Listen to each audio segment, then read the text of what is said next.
buddy gets a phone call, and he was like, they're impounding Joe's Jeep. I'm sitting at CQ, and here comes game warden, MPs, bunch of guys. And I'm just like, oh yeah, I've been had. And they walk in, they're like, yeah, we're looking for Specialist Colyer. I'm sitting there like this, name tape covered, like, I don't know who he is. And he's like, Joe, you're right there. I'm like, you Joseph, let's start from the beginning. Where'd you grow up, and just tell me a little bit about your childhood. Yeah, so I grew up in Southeast Indiana, a little town called Aurora, Indiana. Grew up down in the Lothar Creek River Valley, a mile from the Ohio River. The way I tell people is you could throw a rock and hit Kentucky, shoot a potato and hit Ohio, right? It's the land of giant whitetail and big catfish and stuff like that. That's where I grew up. Played football, hunted, fished. That's all we really did. Big farms. It's super small town. Like, I think when I was growing up, there wasn't but 900 to 1,200 people maybe in Dearborn County. It wasn't a whole lot. Our school, matter of fact, our school for the longest time went from kindergarten to 8th grade. And then we went from 8th grade straight to the high school. So it was a real small town. How many kids were in your class? Oh, maybe 100, maybe less. Wasn't a whole lot. And what was your introduction to hunting like? My introduction to hunting was awesome. My dad got me into hunting, taught me how to shoot a bow. So archery plays a huge part of my life. Taught me how to bow hunt, and of course shoot guns, stuff like that. But my dad, I got to credit all my hunting and learning how to hunt and learning how to fish to him. What'd you get started hunting? Oh, whitetail. Oh, no. I'm sorry. I started hunting squirrel with my dad. Squirrel hunting is my absolute favorite. I don't know, there's something about it. So August 15th, and where I grew up, is open day of squirrel season. So August 25th is my dad's birthday. So that's how I always got out of buying him a birthday present. We'd just go squirrel hunting, Just something about walking through the woods with 22 shooting squirrels. It's a blast. And it's also good for scouting deer and stuff like that a little early in the season. Then I started, whitetail hunting, bow hunting with my dad. And that's where I kind of got like super hooked, was bow hunting with my dad. So my first hunt ever, let me rephrase that. So I had hunted a lot with just me and my dad. Hell, I'd probably missed 10 to 15 deer before I shot my first one. But my first one was with my dad. I was sitting in a stand. I got home early from school, and my mom was like, hey, go get in the woods. I was like, Dad's nice. She was like, go. So I went up and I sat in a stand that I thought was going to be right. Well, then I'm sitting in the stand, I hear something behind me, and I look behind me, it's my dad walking through the woods. He was like, hey, you're in the wrong stand. We need to get up here. I was like, all right.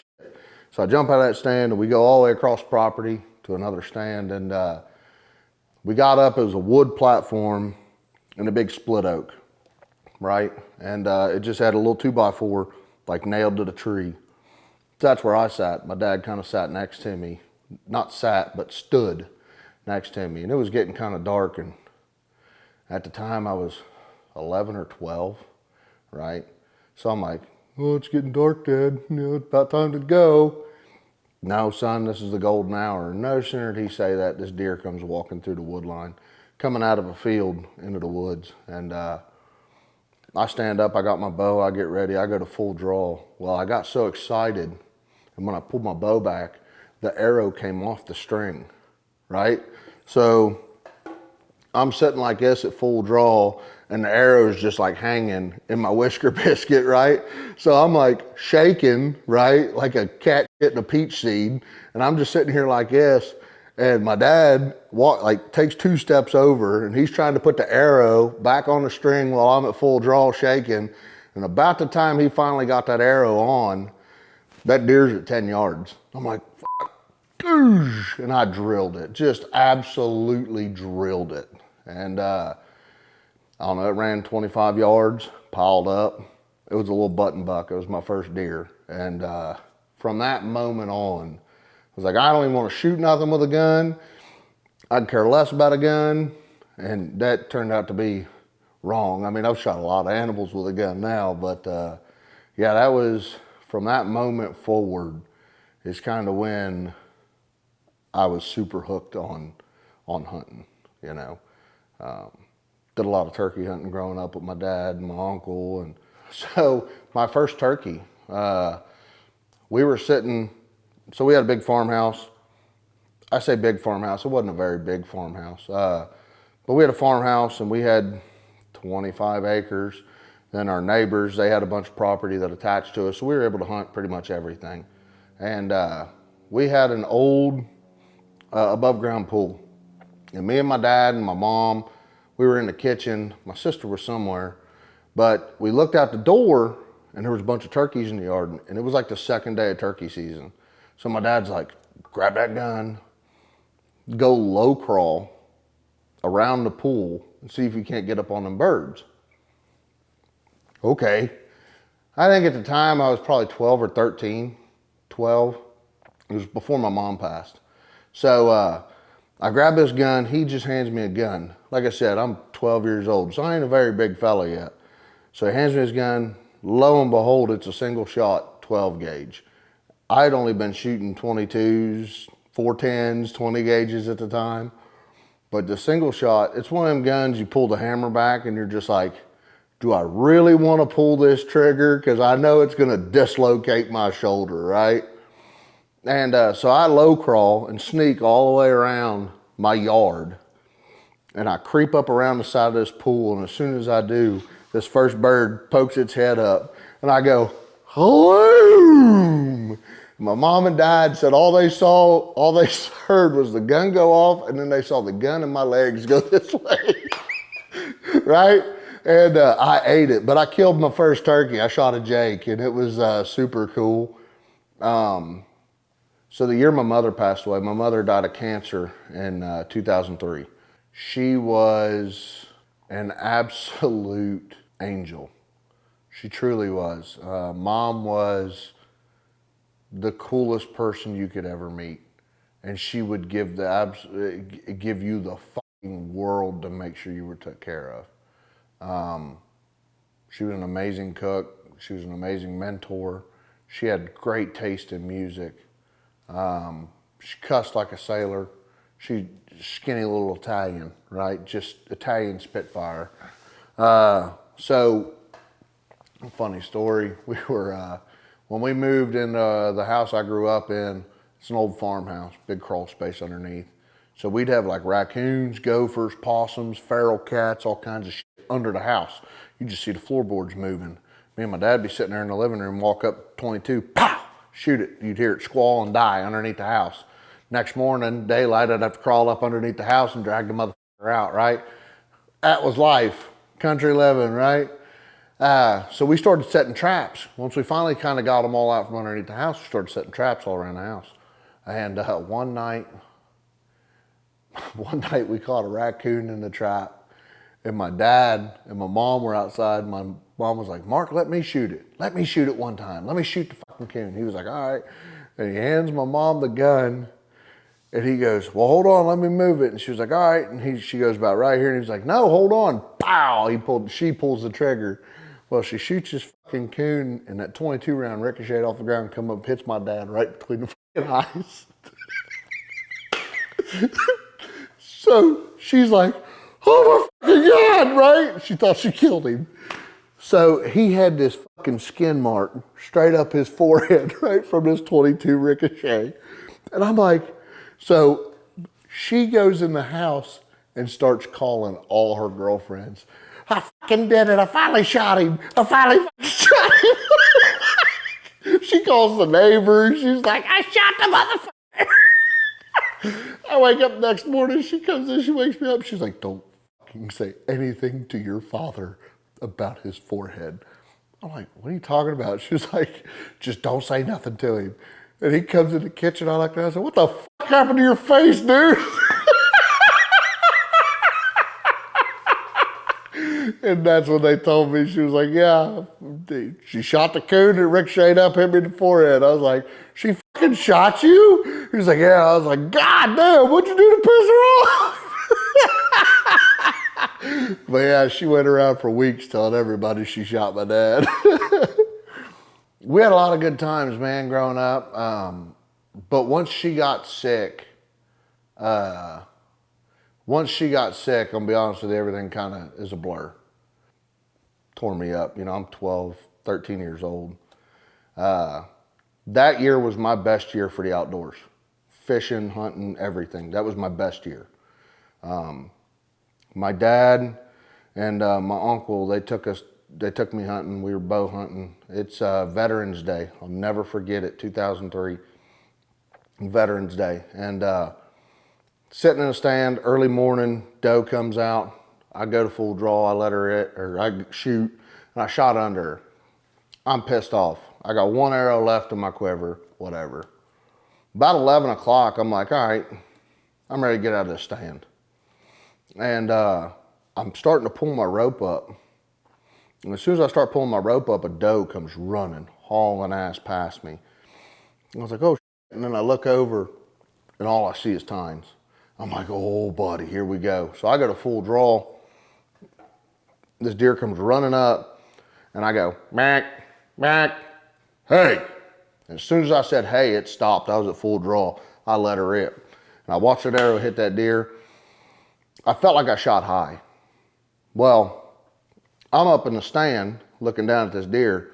I didn't realize that deer, in all reality, was like 6 yards from the tree. And it just happened like that. So I shoot this deer. I know I hit him. My uncle was down the ridge from me, and he said he could hear me squalling when that arrow hit that deer, and I knew I hit. He could hear me screaming, because what we used to do, the old Andy Griffith episode, chickadee, chickadee, hooty hoo, hooty hoo. That was their callback. He said all he could hear was me coming down that ridge line, just going hooty hooty hoo, hooty hoo, just screaming and hollering. But we go get my dad, and we go up, and we're looking for blood. And I'm like, he was right here. I swear to God, he was standing right here. Well, he was actually 10 yards up further to the tree than where I had realized he was. And we found blood. That deer ran 25 yards. He went 161 and 7/8 inches. He was 205 pounds, a big 11 pointer. I mean, just an absolute monster of a buck. And at 12 years old, I'll never shoot a deer like that again, But it is what it is. It was just an opportunity that I had to shoot that deer that year, and it was the year my mother passed. So it's one of those things. I know she's with me, when I shot that buck. And oh man, it was that's probably one of the coolest hunts I've been on. That's super cool. Were you in a tree stand? Mm-hmm. Yeah, I was on another wooden platform stand. So back home, really you're hunting out of, growing up, we hunted out of like wooden platform stands. Or it was a lock-on the side of a tree. We built a lot of really almost treehouse style stands up there. But that's just as kids, and back in those times, that's just really what we did. That's how we hunted them. Now you got guys in tree saddles and shooting them, taking their shoes off and socks and walking barefoot. And I'm like, yeah, that's cool. I don't need to do that. I find a funnel or I feed a little bit when I'm hunting with my sons here in Texas. Can't feed in Indiana. We still did, but whatever. But that's what we did, is we hunted out a lot of wooden platforms. Did you guys ever do anything really stupid with guns as a kid? Depends on what you classify as stupid. Is there any story that comes to your mind that you think might be entertaining to listen to? So me and two of my buddies, we were out spotlighting one night. That's what we did. we did a lot of road hunting back home. A lot of road hunting back home. At what ages? Oh, so I think really started night hunting and road hunting. I kind of watched my dad do it a little bit growing up. We were trying to fill a freezer, and in that time frame and where we were growing up, it wasn't uncommon. It really wasn't. We made a profession out of it. Not my dad, right? Me and some of the guys who I ran with, we made a profession out of it. But, you know, my dad, he'd put a pile of corn in the yard and he'd sit in the garage, and I'd sit there with a walkie-talkie or a Nextel phone, and I'd chirp him, you know, hey, there's deer at the corn. And I'd sit there and watch out the window, glass door. I'd sit there and watch, and all of a sudden I'd see that arrow come across the yard, smack that deer, and that was it. I'd go get it. We had an old RV that was parked in one corner of the yard, and we'd sit in that RV and just open the window a little bit, and we'd shoot from that RV. It's 10 yards to the corn pile with the bow, and we killed a lot of deer that way, filling freezers. You know, that's all we were doing.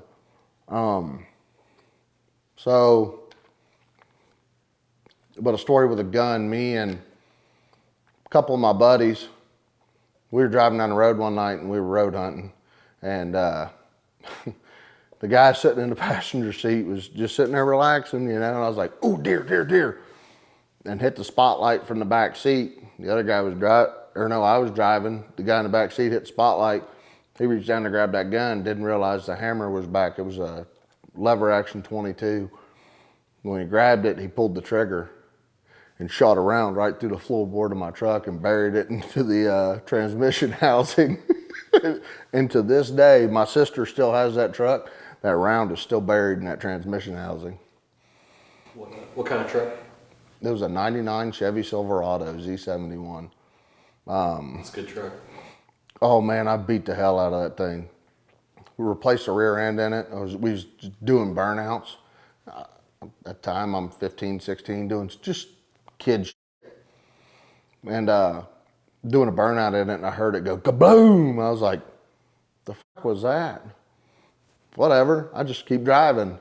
Well, I blew a hole through the pumpkin and all the gears came out of the back of the rear end. So it just kept rolling. There was nothing in there till it started grinding, and I pulled into Mr. Johnson's field there, up 350 a little bit, and I left it there overnight. My dad was like, "Where's the truck?" I said, "Oh yeah, by the way, I blew the rear end out of it. It's sitting in the field up there at Les Johnson's place." So we replaced the rear end in that field. It was rough. Who replaced it? But me and my dad. What was his reaction? Stupid. You know, just dumbass. Why would you do that? That's our truck, you know. Did he grow up similar to you? Doing similar things or not? Yeah. My dad had, holy smokes, like 7 brothers and sisters. Big family, something like that. I mean, I could sit here and count them out, but, you know, big family. So they grew up kind of doing the same thing, you know. You got that many people in the house, fill a freezer. You know, you got to do what you got to do. It was me, my mom, my sister, and my dad, right? But anything we could do to cut costs, so we poached. Was money tight growing up?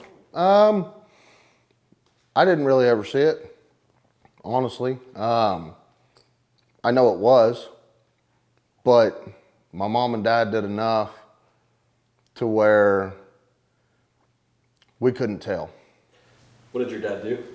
So my dad at the time worked for a company in Cincinnati. He did like telecommunications, internet, IT. He still does it now for a different company, but did that his whole life. Now he's like a big manager, project supervisor, or whatever you want to call it. Still hunts, still works crazy hours for some reason. Yeah. He's 67 years old. It's like, dude, hang it up. Right. Are you more like your mom or your dad? A mixture of both, I'd have to say. My mother's side of the family is traditional Italian. And I mean traditional Italian. My grandfather was one of the original Teamsters for Parma, for GM Parma. One of the best mechanics in the Cleveland area you could ever find. Dude was just the absolute coolest, the absolute best. And there's a lot of background to my grandfather with running through Cleveland growing up. But he kind of gave all that up when my mom and my aunts and everybody was born. So you were real close with your parents growing up? With my parents? Yeah. Yes, yeah. And then I was real close to my grandparents too. They lived 5 hours up north. My mom's parents lived up in Cleveland. And then my dad's parents, they lived, 2 hours away. And we always go up there and plant the garden and go up there and help pick. They taught us, I learned how to can, how to make our own spaghetti sauce, salsa, whatever. We did everything. Lived off the land the best we could. Yeah. What's probably the most trouble you got in high school or grade school? Ooh. Several fights, just because. Yeah. Several fights, but I think the biggest one was I was at the school. We were leaving weightlifting. Again, high school. High school's fun, yeah. My freshman or junior year. Okay. So I was acting stupid pulling out of the parking lot, and I backed up over a girl by the name of Brooklyn Bavard. I backed up over her car. And in front of my coaches, God and everybody, I took the fuck off. And I had one of them big tri-ball trailer hitches on the back of the truck. So I caved her shit in, right? It was bad. And I took off like nobody's seen it. There was people standing from me to you, watched me do it. Fucking idiot. So you played, what in high school? You played football? Mm-hmm. Any football stories? I played football and I wrestled. I love football. That was, it was a lot for me growing up. And then, but to be honest with you, my senior year, I did something really stupid. I quit. I just gave up. I was graduating early. So South Dearborn High School did trimesters instead of semesters. I graduated after my first trimester. So I was like, once football's over, I'm done. Well, football just happened to coincide with deer season, and deer hunting was more important to me than football. I quit my senior year. But I'd have to say my absolute best and favorite year, and it sounds weird because it's not high school related, was our 8th grade year. So our 8th grade year, we had a team of coaches that was just flawless. We had a Miss Busher. She was like a mother to me, right? So once my mom passed away, I was in school. Some of them teachers kind of took a liking to me, we'll say, and she was like a mother to me. And anyway, the team we had on the defensive line was me, Josh Barrows, and Dakota Muncie. And the three of us, I'll never forget, we were playing Milan High School, or Milan Junior High. And we were playing Milan, and we were beating the dog shit out of them.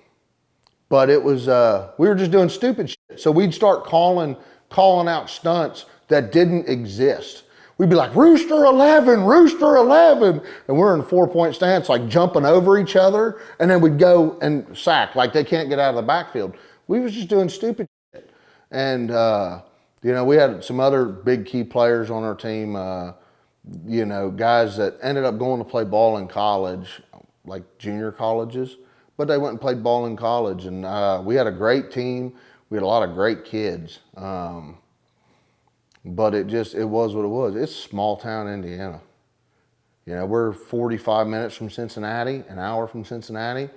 So, hell, we'd take the boats. Because, right on Lawthree, we'd go up a mile up Lawthree Creek. get on the Ohio River and we'd shoot upriver and go listen to the Bengals games and the Reds games and watch the WEBN fireworks. And then we'd just shut the motors off and float all the way back downriver and get the Law 3, cut them on, shoot back into the slough, and that was it. You know, the summers we lived jumping off of train bridges, Tressler Bridge and like that. It was a lot of fun growing up there. You know, nobody really bothered us. Just a bunch of country kids having fun. We'd, you know, we had a camp and a cabin that we'd party in. We'd sit there and drink and do other extracurricular activities, and nobody bothered us. We weren't out getting in trouble. We weren't doing shit until we started poaching. They would fly the heat helicopters over. We'd get in more trouble growing weed and baiting than we would poaching.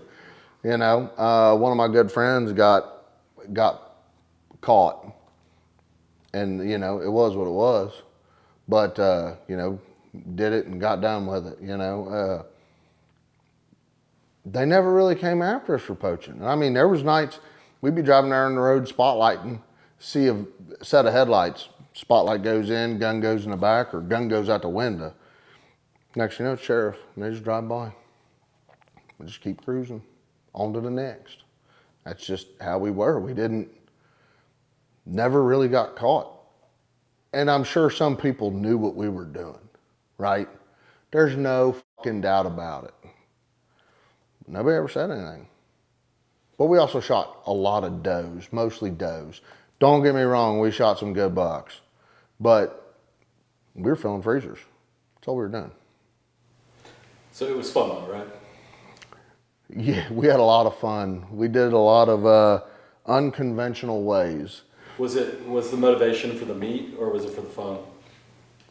Both. Yeah, absolutely both. It's a rush. It was a lot of just get a couple guys jump in the truck, we're gone. When was the first time you went? Can you talk about the first time you went? Did somebody show you how to do it? Not really gonna say showed me how to do it, but I mean, we were just sitting at the cabin and it was like, hey, fuck it, let's go. Jumped in the truck, started cruising, and just pop one, pop two, throw them out of the truck and call it a day. Do you remember the conversation, how like, who was the instigator? Why did that even become a thought? Not really, because it was normal. We seen it all the time, you know? Even when there was even times like we wouldn't even shoot nothing. We're just out spotlighting, looking for deer, and then go knock on a door. Hey, you know, my name's Elmer P. Fuddpucker III. I'd like to hunt your place. I'll trade you cutting hay or something like that to hunt. You know, and that's what we would do sometimes. Other times it was, we're going to fill a freezer. You know, my dad would look at me, me and one of my best friends, he'd look at us when it was getting close to the end of the season and say, hey, boys, go fill the freezer. We'd go drive down the road and shoot 5 to 10 deer, 15 deer in a night. And what was his mindset? Don't ask, don't tell? Or? Mm-hmm. Mm-hmm. That first deer that you shot spotlighting, was it like a heart pumping, kind of like you're crossing the boundary, or did it just? Absolutely. You know, you're doing something that's completely illegal, like completely illegal. However, it was just like, fuck it, we're here, we're gonna do it, let's go. Yeah. Did you have a couple road pops in you? No. How old were you then? Sometimes yeah, sometimes no. Yeah. You know, just depended on who was riding that night. Yeah. So at the time we're 16, 15, 16, 17. Your first one? Mm-hmm. Yeah. Now, I mean, I'd shot deer from the RV. I'd shot deer from the garage. You know, I had done shit like that, poaching wise. Yeah. But shooting them from the truck was completely different. Yeah. Talk to me about the RV. So my dad bought this RV, I can't remember if my mom was alive or not yet. I was probably 11, 12. She's probably alive. But we bought it and we were going to rebuild this RV. And dude, I'm talking like 70s shag rug. It was an old ass RV. Even for the 90s, it was old. So we bought it and we was going to remodel it. And we just never did. We parked it in the corner of the yard. And we would sit on the couch and where the sink was, right? We opened that window completely. And we'd sit on the couch and sit there and watch a deer walk out of the woods to a corn pile sitting in the yard. And they'd come out and grab the bow, stand up, send an arrow, and that was it. That's all she wrote. A funny story about that corn pile. So it's highly illegal to bait in Indiana. A friend of ours, ex-friend, guy's a douchebag to be honest with you. He was riding a four-wheeler and he rolled it on our property and broke a couple ribs. Well, the four-wheeler, so the, EMS comes, fire trucks come, sheriff comes, and they're like, Mark, my dad, he ran on the volunteer fire department for the longest time. He was firefighter, EMT, stuff like that. They're like, Mark, what's up at the corn pile? He said, Joe sits in the RV there and takes pictures of the deer for class at school.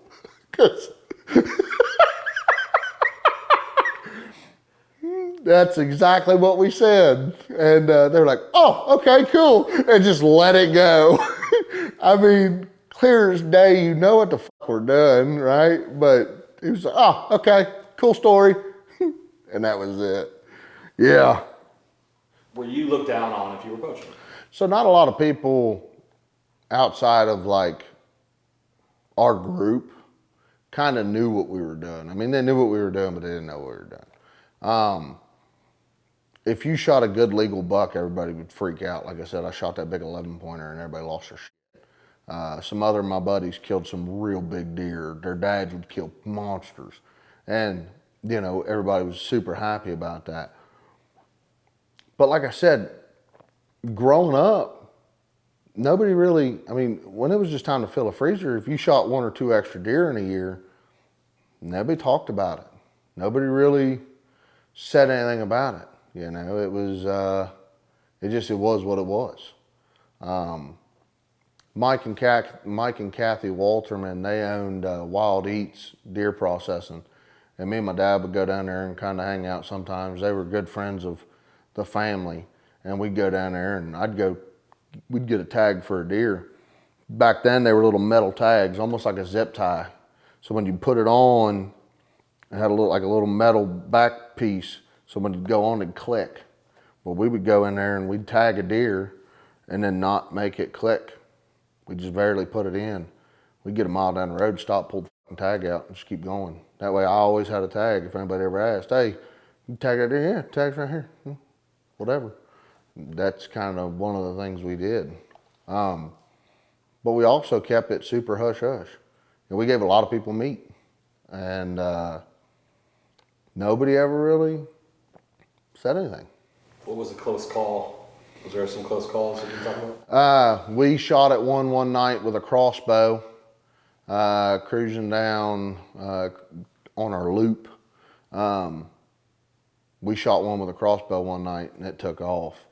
And we got up onto the wood line. We kind of followed the blood through the field, got up into the wood line, and then we started hearing people talking and people kind of shining some flashlights. There was a house. There was an old house here. We knew who owned that place, and there was a field, and it was kind of a hillside. But down here, these people were kind of peckerwoods. So we would shoot these deer, and they'd, whatever, we'd shoot them right there in the field most of the time. And, started hearing some voices and seeing some flashlights, so we just kind of boot scooted out of there and never really went back and looked for that deer either. I think that one was a close call. The other one probably, if we would have got caught, probably would have gotten a lot of shit, was when we used to go steal grain out of the old, out of the combine trucks. So they'd go run these fields, right, and harvest all their corn and soybeans. Well, me and the guys, we'd drive down there in the middle of the night, back a fucking truck up to the back of the semi. We'd go roll the tarp back and take snow shovels, and we'd scoop shovels of corn and soybeans into the bed of the truck, drive off, and we'd go sprinkle it in the woods. And so, I mean, we never got caught, but it was an old box Chevy S10 with holes all over the bed. They probably could have followed the cookie crumb trail all the way back to where we were at. But I mean, never really any like super close calls. Years later, I had a close call here in Texas. So younger Joe, we were in a housing area, right? And I got the smart idea to start shooting some of these city deer. Like, dude, there's fucking deer everywhere. Nobody's allowed to hunt here, whatever. I was like, fuck it. I said, we'll wait till these deer come in the front yard. I said, we'll throw apples and shit in the front yard with a couple of my friends. I said, when these deer come in the front yard, I said, we'll just, you know, from the carport, I'll shoot them with my bow. Shoot them right here in the fucking ear, right? Or I said, shoot them right in the shoulder. It pins their front shoulders together. They can't really run, right? He's like, all right. I said, I'll tell you what. I said, I'm going to shoot one. I'm going to pin the fucking shoulders together, and you two run out there and grab it real quick, get in the backyard. Yeah, it's still going to be alive. Probably going to kick shit out of you, but you'll be all right. All right, all right. They had never done anything like this. Here comes 6 or 9 fucking big deer. And I'm like, all right, here we go. Big doe. I'm like, all right, I go to full draw. Whew, let it eat. Did not pin no shoulders together. Complete pass through. I was like, fuck. Deer takes off running down the sidewalk of this housing area, a no shit neighborhood. It's 11 o'clock at night. This deer takes off. I'm like, fuck, go! So these two start chasing after it. I set the bow down. I start chasing after it. This deer runs probably 60 yards, falls over dead in the middle of the road of this neighborhood. When I come around the bend, they're sitting there talking to the lady at the car. I'm like, fuck, I'm shitting a brick, right? So I get up and she was like, oh my God, this deer's laying here dead. What happened? And I'm like, oh, I just ran back to the house to go get my phone. I said, guy fucking driving down the road here doing like 40 mile an hour hit her. She was like, oh my God. I was like, yeah, I just called city police. They're coming to get the deer. Don't worry about it. You know, they're on their way. And she was like, oh, that poor deer, that poor baby. I was like, yeah, I know. It's a shame, isn't it? She was like, yeah, but there's so many of them. I'm like, yeah. And the whole time I'm really going, lady, get the fuck down the road. I got to get this deer out of here, right? So she's finally like, okay. So she drives around it. I look at the 2 guys that are with me. I'm like, grab that bitch. We got to go. So we take it. We run it to the house. We get it in the backyard. And here I am at now 1 in the morning with a mop bucket and a dust broom or a shop broom. And we were trying to scrub with Dawn dish soap and hot water blood off the sidewalk from where it left my yard.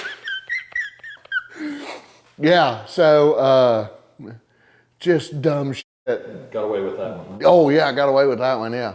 Yeah, just dumb shit. It was we were so stupid. So stupid. Felt like you were committing a murder there, huh? You know, I just had a feeling that because neighborhood, right? People walk up and down them sidewalks every morning, you know, doing a little power walk and shit, talking to whoever, Lucy Lou, and they're walking up and down the street getting their cardio in. Last thing they need to see is, you know, a double lung blood trail from my front yard down the road. What's the biggest adrenaline rush you've ever gotten hunting? Maybe borderline like terrifying or exciting? Pig hunting. Pig hunting. Me and my father-in-law, we were sitting in a stand. I was shooting a 300 blackout with a night vision scope on it, day-night scope. Big pig walks out. I shoot it. It drops. I was like, oh, dude, awesome.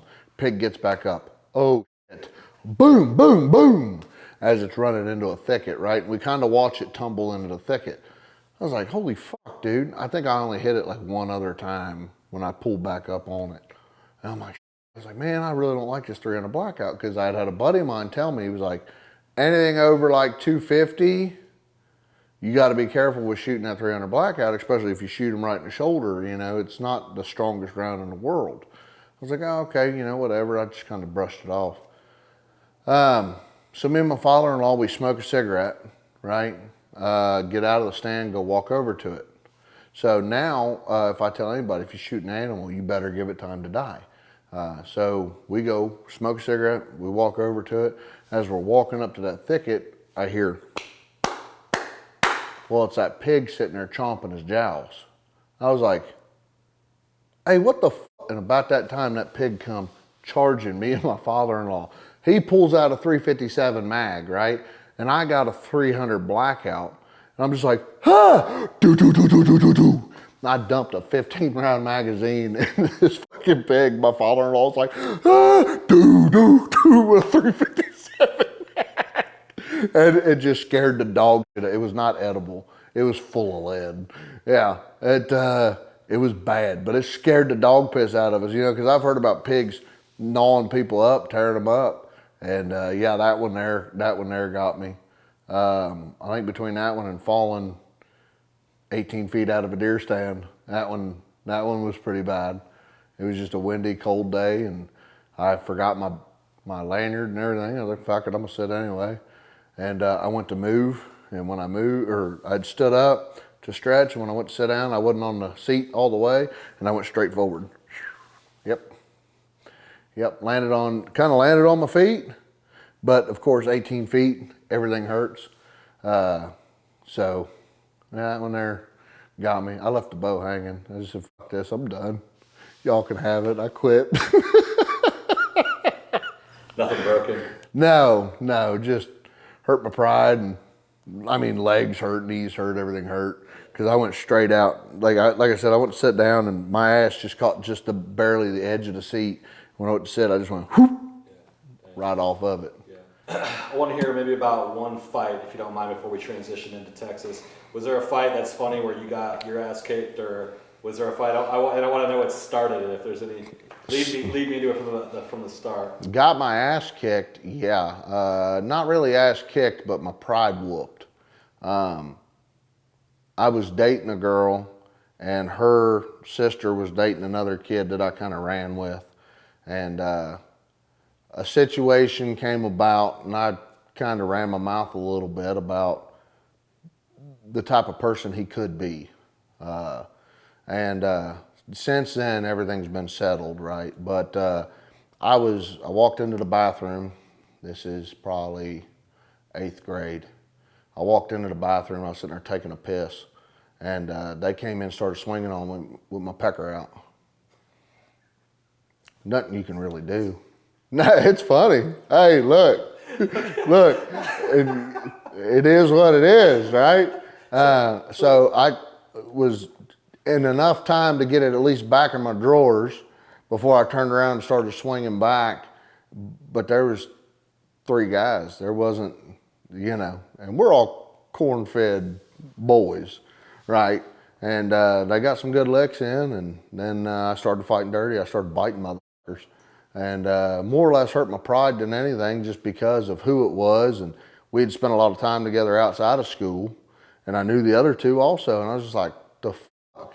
Since then, everything's settled, and we've talked and shot shit, and hell, we've been drunk together, since then. But that's the one where I kind of got my lick. I got licked pretty good. The 3 guys. Yeah. It's not cool. Yeah. Then there was another one where a fella on my school bus started talking smack, and he mentioned my mother, and I got him cornered in the school bus seat and just swung on him till I couldn't swing no more. And I ended up getting suspended for that one. What grade was that? Probably 8th grade, 7th grade, 8th grade. That's when I was really kind of scrappy. Was your mom sick at the time? No, she had passed. So. Did you know that? Oh yeah. Yeah, the kid was staying with me for a little bit. Just as a friend, was at the house a lot, and he just mouthed off, and it was what it was. Did you get in trouble a lot for running your mouth? I've always kind of ran my mouth. I got a master's in shit talkery. I say a lot of stupid shit, and I talk a lot of shit. Like the guys at work, it's like shop talk, right? If you got a group of friends and you can't talk shit to each other and have fun, then what's the point in doing it? Honestly, So we all talk shit to each other. Hell, I got a group of guys that I run with. They call me bull balls. They call me bull balls because in 2017, I got bit by a tick here in Texas, and I got Rocky Mountain spotted fever. Well, when I did, my uvula in the back of my throat swelled up so fucking big, it was stopping me from breathing. And my buddy was like, my father-in-law, I walked up to him and was like, hey, does this look weird? And I went, ha! And my uvula came out, like, almost out of my mouth, and he was like, dude, it looked like a big-ass bull nut sack. Right? So several people have me in their phone as bull balls, right? It's just, it is what it is. But we talk a lot of smack, and you know, we're all veterans now, and a lot of my guys that I run with are veterans. So dark humor is, I mean, it can get dark sometimes, but it's all fun. We all know that, you know, it's all love, and you know, so yeah, I run my mouth and I talk a lot of shit. Still to this day, I do. Yeah. Yeah. Does that ever end poorly? Is anybody ever having a bad day and they're just like say the wrong thing at the wrong time, or everybody can handle it? Because I know in the military, it's pretty much you gotta handle it, right? Oh, if you ain't got thick skin, don't. Yeah. Don't join. If you can't handle a joke or thick skin, don't do it. Right? No, I mean, I've had, most of the time when we start talking smack, you know, it's in a funny way. So if you're having a bad day, we're gonna bring you out of that. Is more or less what we try to do. But I got a guy at work I talk shit to every day. Every single day I talk shit to him. His name's Bill Fry. He's one of my good friends. You would think that we hated each other. But if somebody ever walked up to Bill and started in on him, I'd light him up. But I looked at him a couple days ago and I said, dude, Bill, every morning I wake up and don't see your name in the obituaries, I get mad. What'd he say? He just started laughing. He's like, fuck you too, Joe. You want a cup of coffee? And I was like, yeah, sure. Yeah. You know, it is what it is. So. So you graduated high school and you thought you were going to be a lawyer or what? No. I graduated high school. Before I even graduated high school, I had enlisted into the military. What was the draw of that? Get the fuck out of Aurora, Indiana. Don't get me wrong, I love it there. That's where I was raised, right? But other than working in Cincinnati or working at the ski slopes or doing construction, there's nothing there unless you go to Cincinnati. So I made the decision I'm gonna get out of here. So that's what I did. I joined the military in 2009 is when I joined the military. I graduated high school, and 3 weeks later I was at Fort Knox, Kentucky, getting my dick dragged through the dirt. Yeah. Were you expecting it, or was it crazier than you thought it was going to be? So, I mean, like my recruiters, they were pretty cool. They were honest to an extent. But I was like, oh, I'm joining the Army to be a track mechanic, a tank mechanic, you know. Can't be that bad. Basic training is going to be a little different because we're not combat arms. I was so far from wrong. It was ridiculous. Can you walk me through some of the shock and some of the things that you had to go through? Well, so going to Fort Knox, it's only like 2.5 hours, 3 hours from my house. So the lay of the land is pretty much the same. The heat, everything. I went through basic training in July. I reported July 14th of 2009. I turned 19 July 24th of 2009. I remember writing my dad. I said, hey, today was my birthday. I got issued an M16. So I get to wear camouflage and carry a gun for my birthday. Nothing's changed, you know, because growing up, I was wearing camo and carrying a gun, you know. So we got there, and I mean, instantly there's 10 dudes in your fucking face, just screaming. I'm like, Bro, where I'm from, you get in my face like that, like we're scrapping. Not the case in the Army. No sleep, which growing up, we ran around a lot. So, you know, sleep wasn't really a big thing to me. But just, you know, having somebody that was able to walk up to you and just be like, your fucking eyebrows are too bushy, do push-ups. For what? Now you're asking stupid questions. Do fucking push-ups. You know, Fort Knox, Kentucky was dubbed Fort Knox Hard Knocks for a reason. Here we are, almost 20 years later, right?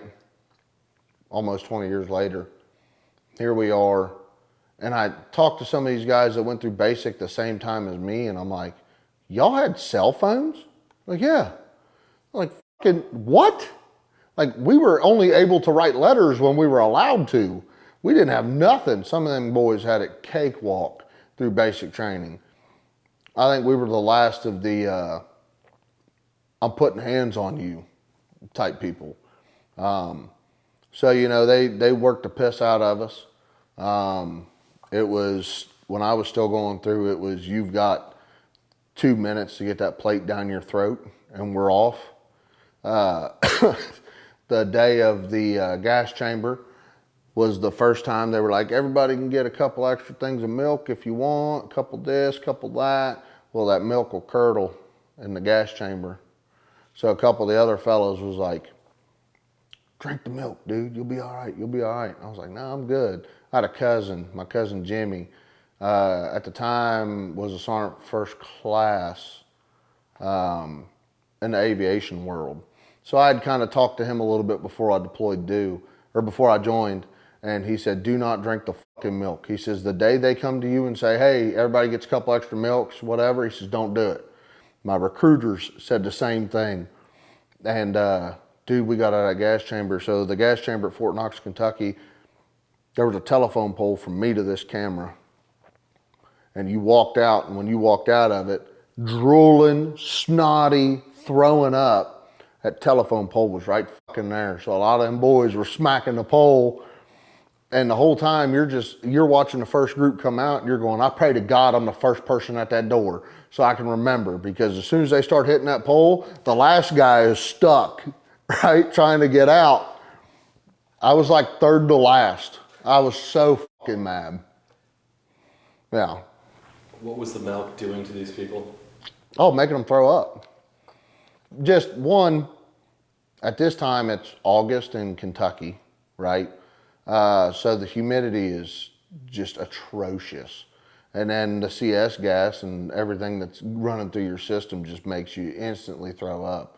You know, you got a belly full of milk, you start throwing up, you just keep going until it's gone. And so the officers fell for that trick themselves probably, so it's a bit of a rites of passage. Yeah, the drill sergeants, yeah. Were they all cracking up? Oh. And then it was, you know, you got to, when you come out, you got to be screaming, my eyes are open, my arms are flapping, my eyes are open, my arms are flapping. Because they tell you keep your eyes open, right? Because if you sit there and try to rub on them and like that, you're just rubbing that, like that powder, the gas that gets on your face, you're just rubbing it into your pores. And so we, you know, you got 20 guys that just went through that chamber out there walking around, just drooling, sweating, nasty, throw up. Oh, it was horrible. I can honestly say I'm glad I only had to do that one time in my military career. Because, God, it was not something I enjoyed. So you're 18 in the military. How long were you in basic training for? I think it was 9 weeks at the time. 9 weeks. Where'd you go after that? So I went to Aberdeen Proving Grounds in Baltimore, Maryland, just outside of Baltimore, Maryland. So that was a shock to me, right? I land on an airplane in Baltimore and I'm like, I had been to Cincinnati, but I'm like, Baltimore is huge compared to Cincinnati. And seeing all that concrete, I didn't know what to do with myself, you know? And so we get there, it's what, September? 9 weeks from July 14th. So yeah, September time frame. Starting to get a little chilly. I'd been to Cleveland in the winter But Baltimore, so where Aberdeen Proving Grounds is, there's a little place right off of it called Edgewood. And that's where they did all the training at the time for the wheeled and tracked vehicles. And Edgewood, from our building, a couple hundred yards away is the Chesapeake Bay. So when it got fucking cold, it got cold, a different cold. And I hated it. I can deal with the cold, but as soon as my toes get cold, chalk me up. I'm done. I don't want to do nothing. I don't even want to breathe. Like I'll hold my breath. Fuck it. So that's, Aberdeen was cool. Met a lot of good people there. What were you doing on the proving grounds? What's the point of that place? So that's where you learn your job, right? Your job, you were learning to be? A track mechanic. So I worked on M88s, Bradley. Well, we didn't really mess with the Bradleys till I got to my unit, but we trained on the AVLBs, the M88s, the 113s, any tracked vehicle. What were your grades like in high school? Shit. B's and C's. And I got an A in, what was it, like small animals, right? Where we talked about deer hunting. Really, we just sit in class, talk about deer hunting and fucking off. And I aced that class. Other than that, B's and C's, I wasn't the smartest kid in the world. But I also didn't put a lot into it. Can anybody be a track mechanic, or do you have to qualify? You have to qualify. You got to pass the test. I mean, there's guys that will get to school and they'll be what you call a holdover, where say they didn't pass a test on the 113 or something like that, so they had to retrain and go through it again. Yeah. What did you think of the test? Was it tough? It was a lot more training and a lot more testing than what I was used to. But I was somewhat mechanically inclined. I was not the best mechanic. I mean, I'm 19 years old learning how to do this shit. I'm working on tanks at 19, right? I'm like, you trust a bunch of 19-year-olds to work on millions of dollars worth of equipment? Smart. Where'd you go for that? Fort Hood, Texas. And that was, you just worked there? Yeah, so when I got here to Fort Hood, this was my unit, right? This was where you're here, you're stationed here until you either re-enlist and go somewhere else or you get out. Did you go on tour anyway? Yeah, I went to Iraq. Yeah. Mm-hmm. Anything to talk to on that? Iraq was fun. And I know that sounds weird, but the brotherhood and the camaraderie you get from there is completely different than anything you get from anywhere else. I've got friends that I was in the Army with. Like, hey, what's up? How are you? We see each other, say hi. And then I got guys that I deployed with that they know my kids' birthdays. They held my kids when they were just born, right? Like, there's a completely different bond you get from deploying with somebody. What were you guys doing in Iraq? So for us over there, I was a mechanic for a little bit there, turned some wrenches, then I was on what was called force protection. So like if we would get incoming, like rocket attack, something like that, we would go kind of find it, secure the area, make sure nobody was hurt. We were kind of like a first responder type thing. I did that for a little bit. Can you talk to me about a scary moment you had? Oh, laying in the bed, and I was on the phone with my dad. Well, Skype with my dad, and we're just laying there, sitting there talking to him and a couple of my buddies on Skype, and you can hear it. And Joe, what was that? No, that's not close enough. Kind of shake the dust off of things. Like, are you good? Yeah, I'm gonna go ahead and hang up the phone. And then another one would hit and it'd kind of kick gravel up, and at that point you're like, do I move or do I sit still? When I first got there, they tell you, if you hear the incoming alarm or if you hear a rocket, whatever, get your gear on and go to a bunker. By the time we were leaving, we were like, it's not close enough. It didn't knock me out of bed or it didn't shake the walls. a lot of us, we'd go to a bunker, sit for like 2 seconds, smoke a cigarette, and then just go right back to the chews. Or some of us wouldn't leave chews. You got used to it? To an extent, yeah.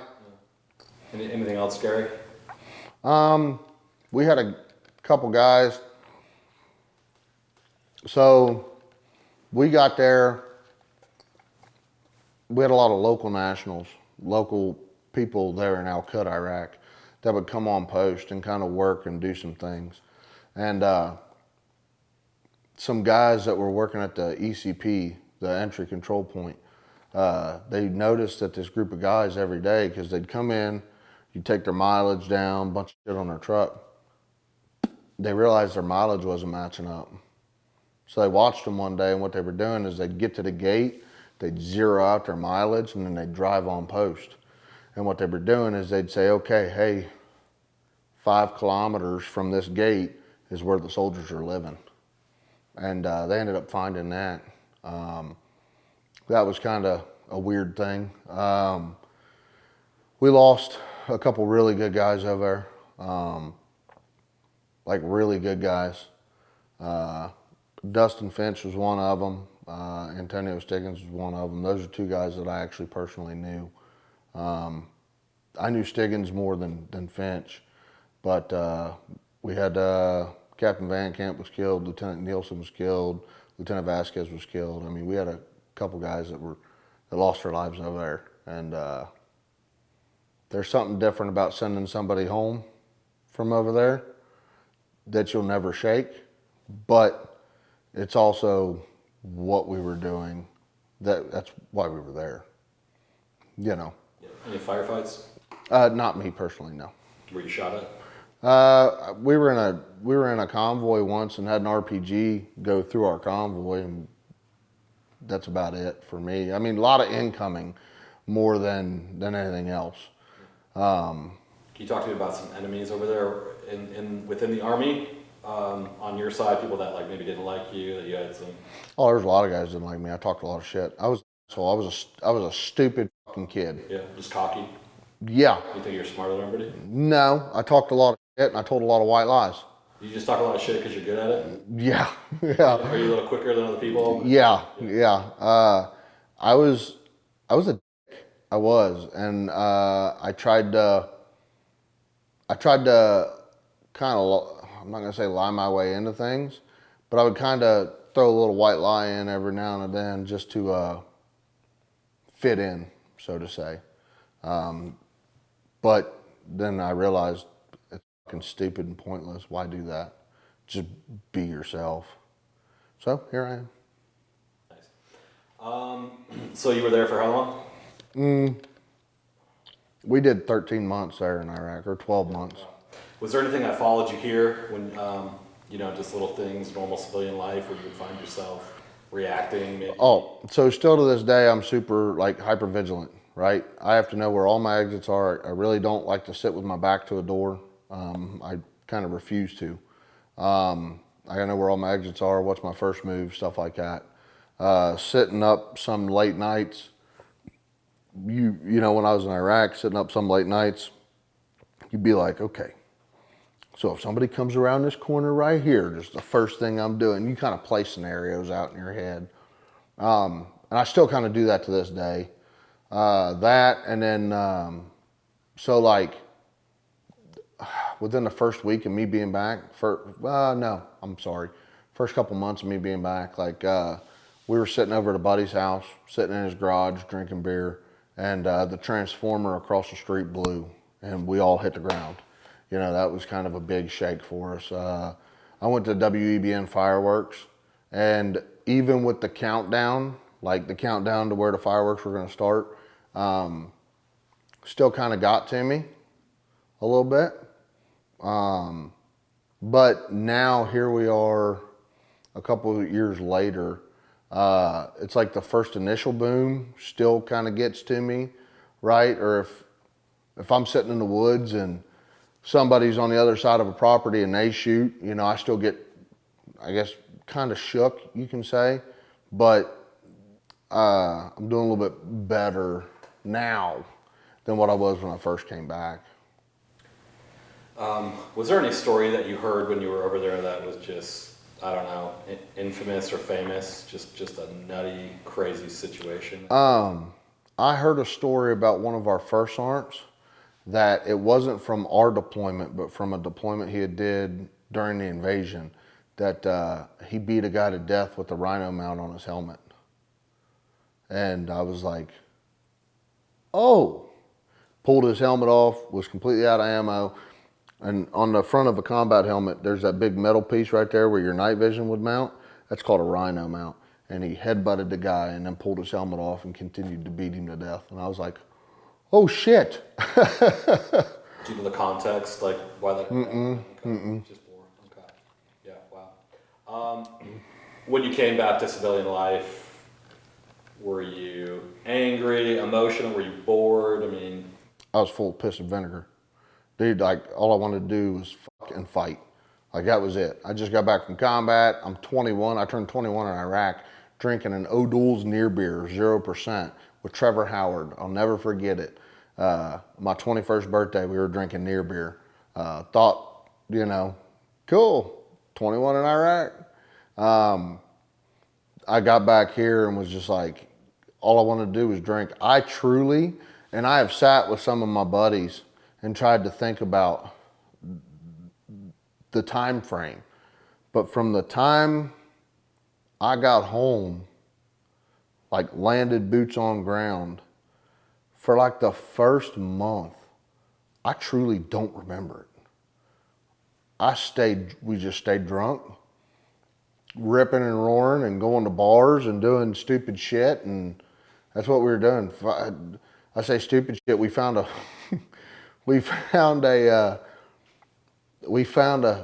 wheelchair on the side of the road going to a party one night. What made us pick it up, I don't fucking know, right? We picked it up. And we ended up going to a bar here in town. And we were at that bar and my buddy was like, you're gonna wheel me around in this wheelchair.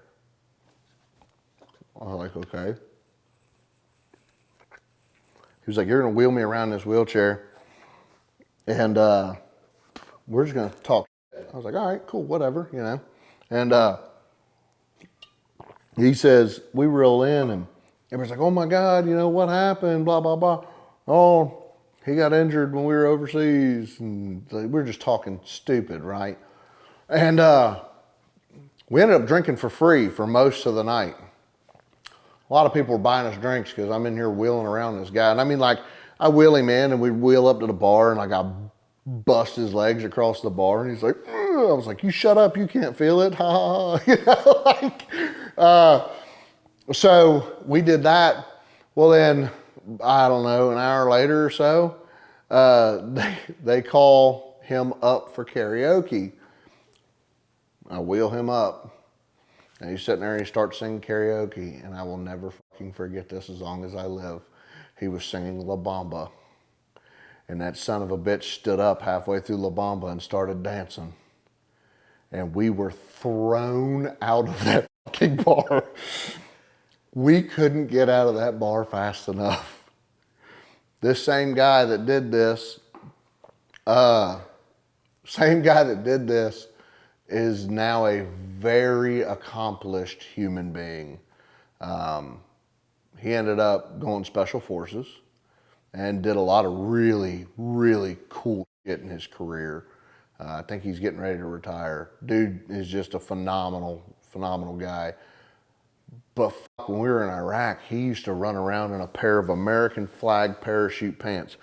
You remember that guy, the character from, what was it? Napoleon Dynamite, the jiu-jitsu instructor. He had them American flag parachute pants and he wore a fucking mullet.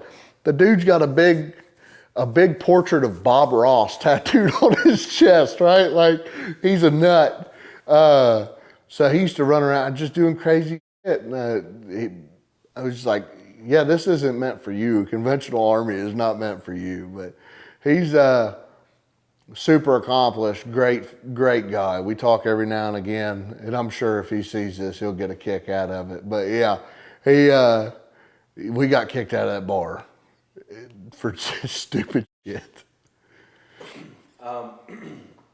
Was it your intention to get free drinks at all, or just to be silly? No, just let's see what happens. Like, you know, wheeling him into a bar, and it was what it was. Did you remember the reaction? Like, oh, dude, he stood up and started dancing, and these people at the bar were like, "What the f?" Because they'd been buying us drinks all night. So, and it was just, oh, as soon as he stood up, I was like, no. Yeah, but where they fucked up is we ran, and then we had to come back and get the vehicle, right? And the wheelchair was sitting outside, so we grabbed it. And we was like, fuck it, we'll go to the bar next door. So I sat in the chair, and we got about to the door, and they were like, no, get the fuck out of here. We're like, come on. yeah, heard or seen? Oh, yeah, it was, yeah, they were just like, yeah, you're not coming in here in a wheelchair. Fine. That's funny.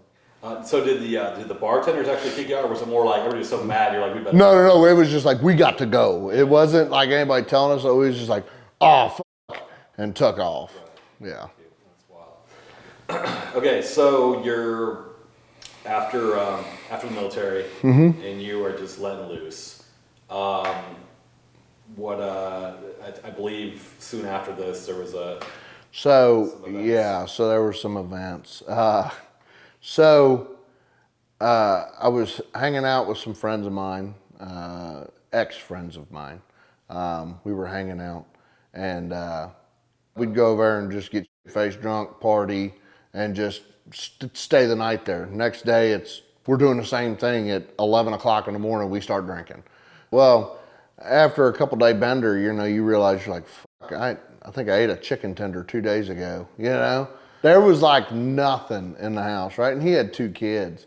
And there was just like not a whole lot of food in the house at all. And I was like, dude, just what the hell's going on here? He's like, oh, so he didn't deploy with us.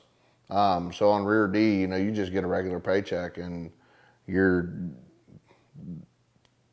living off of just we'll say at the time was an E5's paycheck, which wasn't a whole lot. And then living off post, you get a little extra money, but most people kind of squander that sometimes.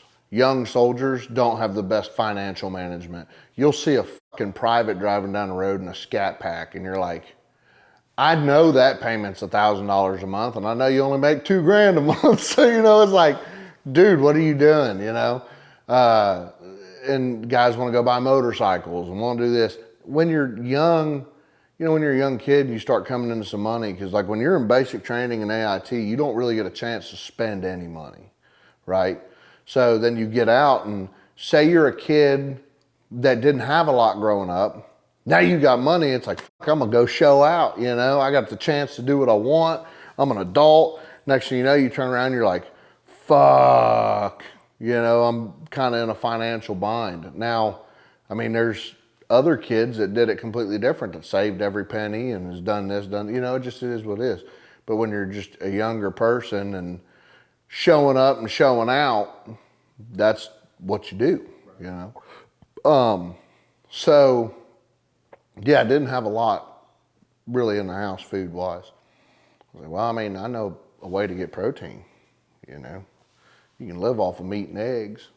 And at the time, you're talking 2011, eggs don't cost shit, right? So I was like, well, I'll go shoot a couple deer off the side of the road, call it good. So we started driving around, and there's a pretty famous road here in Bell County, or Karaoke, or Lampasas County, whatever. It goes through a couple different ones, right?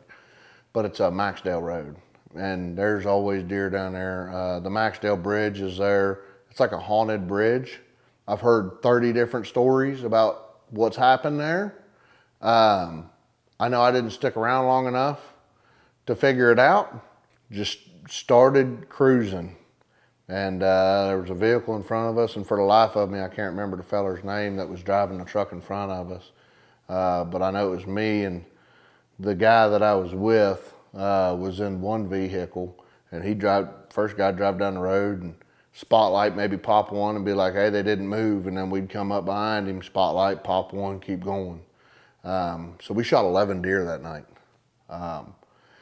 And from the last episode I did, and we talked about this, right? Mind you, I work at a processing shop. My whole life has been spent quartering deer. I can skin and quarter a deer pretty fucking fast. If I'm just moving just to get meat moved, it's not the prettiest, right? But like for my customers at my shop now, the cuts are great.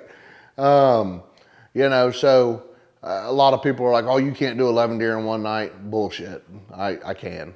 At my shop now with two cutters, we can move anywhere from 15 to 20 deer a day, you know? Yeah.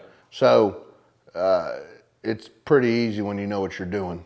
Right. So. Was your buddy all about it? He's like, all right, let's do it. Yeah, let's do it. Yeah, and they were fired up about it. You know, I'm like, I've been doing this shit my whole life. You know, we're good, we're golden. Like growing up, it was a typical night. We're just hitting the road, you know. Okay, there's a house there, so we're not shooting towards that house. Let's get past the house a little bit, and then we'll shoot one right here. A lot of you does, know, all does except for one. It was a little spike buck, right?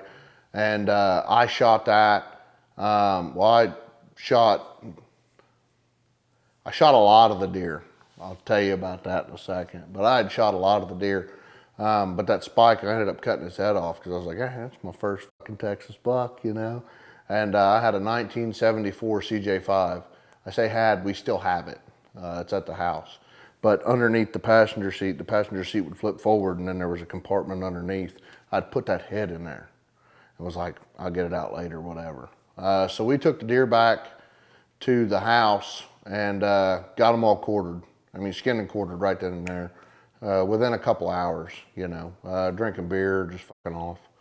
And I took pretty much all the back straps to myself. I was like, yeah, those are mine, but here's steaks, and then we'll go buy a grinder in a couple days, just put all this in the garage fridge or whatever, and we'll grind it up later, you know. Kind of how it was. We were just trying to move quick. So that was on like I think it was Saturday is what that was. So Sunday, I went back to the barracks room. I had stuffed some back straps in another guy's refrigerator because I didn't want them in mine, just to kind of keep the heat low for a little bit. And stayed there in the barracks that Sunday. That Monday, we all jumped on a bus and went to Dallas. So when you get back from Iraq, they do some pretty cool things, or when you get back from combat, right, a combat deployment. A lot of guys are still full of adrenaline, want that rush. So they had a couple programs to where they would take us places to kind of figure, here's an outlet for that rush. Here's an outlet for this and that, instead of drinking and driving or speeding real fast, whatever, right? So we started that. We went to Dallas, and I went with a couple of my buddies, and it's like, I think it was called Zero Gravity or Free Fall, something or another. It's up there by a big go-kart track. But they had like the thing, you know, you swing up, let go, and you swing through it. They had the deal where you fall like 5 stories into a net, and it's all like zero gravity, falling off shit. It's pretty cool. So we all went up there, me and a group of guys went up there. I think another group went and did like whitewater rafting, another one went and did like mountain biking, another one went and did paintball or some shit. So we went and did that. Well, while we was there, my buddy gets a phone call, and he was like, they're impounding Joe's Jeep. What? It's like, yeah, they're impounding Joe's Jeep. There's a game warden, there's fucking MPs everywhere, and I'm just like, oh, I've been got. Like, my first time hunting in Texas was road hunting and poaching. And I was like, oh yeah, I've been had. So I didn't say that. Well, I had talked to my buddy Wesley and another guy that was with me, and I was like, so just so you guys are tracking, when we get back, I'm going to fucking jail. Why? So I told him. Now prior to this, me and my buddy, I call him my brother. I mean, my kids call him Uncle Wesley. So me and Wes, we used to go just cruise. A couple road sodas, get in his truck, drive up and down the road. We'd be driving down the road, a deer come out, and I'd door check it. Just, we were dumb. We stole, I think we came across a construction site down in Lampasas County somewhere, so we stole a bunch of big construction barrels for no fucking reason. Just picked them up, threw them in the bed of the truck. We get back to the barracks and we're putting them in our parking spots, like marking on the door, you can't park there. And people wouldn't park there. We'd get ready to leave, we just drop them in and leave, right? I had found, or we had ran over a rabbit. I picked it up, threw it in the bed of the truck. Why? Don't know. We get back to the barracks one night and we're pretty toasted. We was just driving around drinking beer. We get back to the barracks and I took the fucking rabbit and I walked it out and I set it where my first sergeant stands every morning. So every morning we'd do formation. My first sergeant would come out and stand in the same spot every morning and I put a dead rabbit there. Next morning I wake up and I'm just standing, we're all standing in formation. First Sergeant Ronald Graves walks out and goes, Specialist Colyer. Yes, First Sergeant? Come get this fucking rabbit. Moving, First Sergeant. He knew it was me. He knows I like to hunt. I'm a big hillbilly, you know, that's what it is. And without even asking a fucking question, Specialist Colyer, come get this fucking rabbit. Moving, First Sergeant, you know, stupid. Whatever. And so anyway, next day, I'm sitting at CQ and here comes Game Warden, MPs, bunch of guys. And I'm just like, oh yeah, I've been had. And they walk in, they're like, yeah, we're looking for Specialist Colyer. I'm sitting there like this, name tape covered, like, I don't know who he is. And he's like, Joe, you're right there. I'm like, you fucking kid. So I'm had, right? So we walk out of the barracks and we're standing in like the little breezeway there. And Game Warden Brandt Bernstein, who is a friend of mine now, right? We talk. Brandt Bernstein looks at me and he goes, Joseph? I said, yeah, it's me. He goes, you know why we're here? I said, I can just about think about why. He goes, cool. Where's your barracks room? I said, well, right around the corner here. He goes, all right, cool. We're going to go to your barracks room. We're going to do a little search. He says, right after that, you're going to change out of that uniform. I said, okay. He goes, we'll talk more about it here in a little bit. I was like, yeah, not a problem. So we walk over to barracks room. I open the door, they go in. And they're not really tossing shit, but they're looking through everything, you know. I didn't have nothing in there. All of my back straps were in other refrigerators and freezers, right? And they go through all my shit and they're like, all right, hey, go ahead and change out. I said, cool. So I get out of my uniform. They take me down to the MP station across Fort Hood. So I get there and my NCO's there, Frank Bloss, big islander, right? And he's like, Joe, what'd you do? What'd you do? And I was like, I was poaching. He was like, you stupid motherfucker. I was like, yeah. I said, at least I didn't get a DUI, right? Like, I didn't beat my wife. Like, I didn't kick the dog, you know? I was poaching. So they take me into the room and they start questioning me and they're like, you know why we're here? I was like, I can tell you, I'm pretty sure I know why you're here. And he's like, cool. So you want to tell me what happened? I said, yeah, we poached a couple deer. He goes, I heard you poached a couple deer. As soon as he said that, I immediately knew I got dimed out and I was taking the fucking hit. So I was like, yeah, I shot every one of them. Pulled trigger on every one of them. All 11. It's like, oh. I said, dude, you've already got me. Like, I'm here. You took my Jeep. Like, you got me. I'm not going to sit here and fight you about it. I'm not going to sit here and lie to you. You got me. I give up. White flag, you know? So he was like, well, he says, this can go one of two ways. I can help you out. If you help me out, or I'm going to absolutely hammer you. I said, cool, what do I got to do? I said, and I mean, I hadn't even left the MP station yet. And I was like, I'll do whatever you want me to do as long as you can promise me I don't lose my hunting license and my hunting privileges. And he just looked at me, he goes, what? I said, yeah. I said, please God, I said, and he was like, why? Why should I do that? I said, because at one point in time in my life, I plan to have children and I want to teach them how to hunt and fish, right? Like, it's not even about me. I could fucking care less. I've killed enough deer in my life, legally and illegally, to say I've shot a few, right? But I want my kids to know what it's like to hunt and fish. And he was like, okay, we'll talk. We'll see what we can do. So we left the MP station. I haven't been in cuffs yet, right? So we leave the MP station and they were like, can you show us where you're shooting them? Sure, why not? The main reason they wanted to see where we were shooting them is to make sure I wasn't shooting anything on Fort Hood. Fort Hood butts right up to Maxdale Road. If I'd have been poaching on Fort Hood, that's a federal offense. Like, there's no getting around that. So I just thought of something, sorry. So he popped me. So we go cruise around. I'm like, yeah, shot deer here, shot deer here, shot deer here. He's like, did you shoot anything behind that high fence? I said, no, thought about it. He was like, what? I said, never mind. You know, like, don't self-incriminate now. And so we kind of cruised around and showed him everything. And he was like, well, it's getting kind of late. And he's like, have you ate? And I was like, well, no, you arrested me, right? Like, I haven't ate. So he took me to fucking Chick-fil-A in Colleen, right there in front of the Walmart.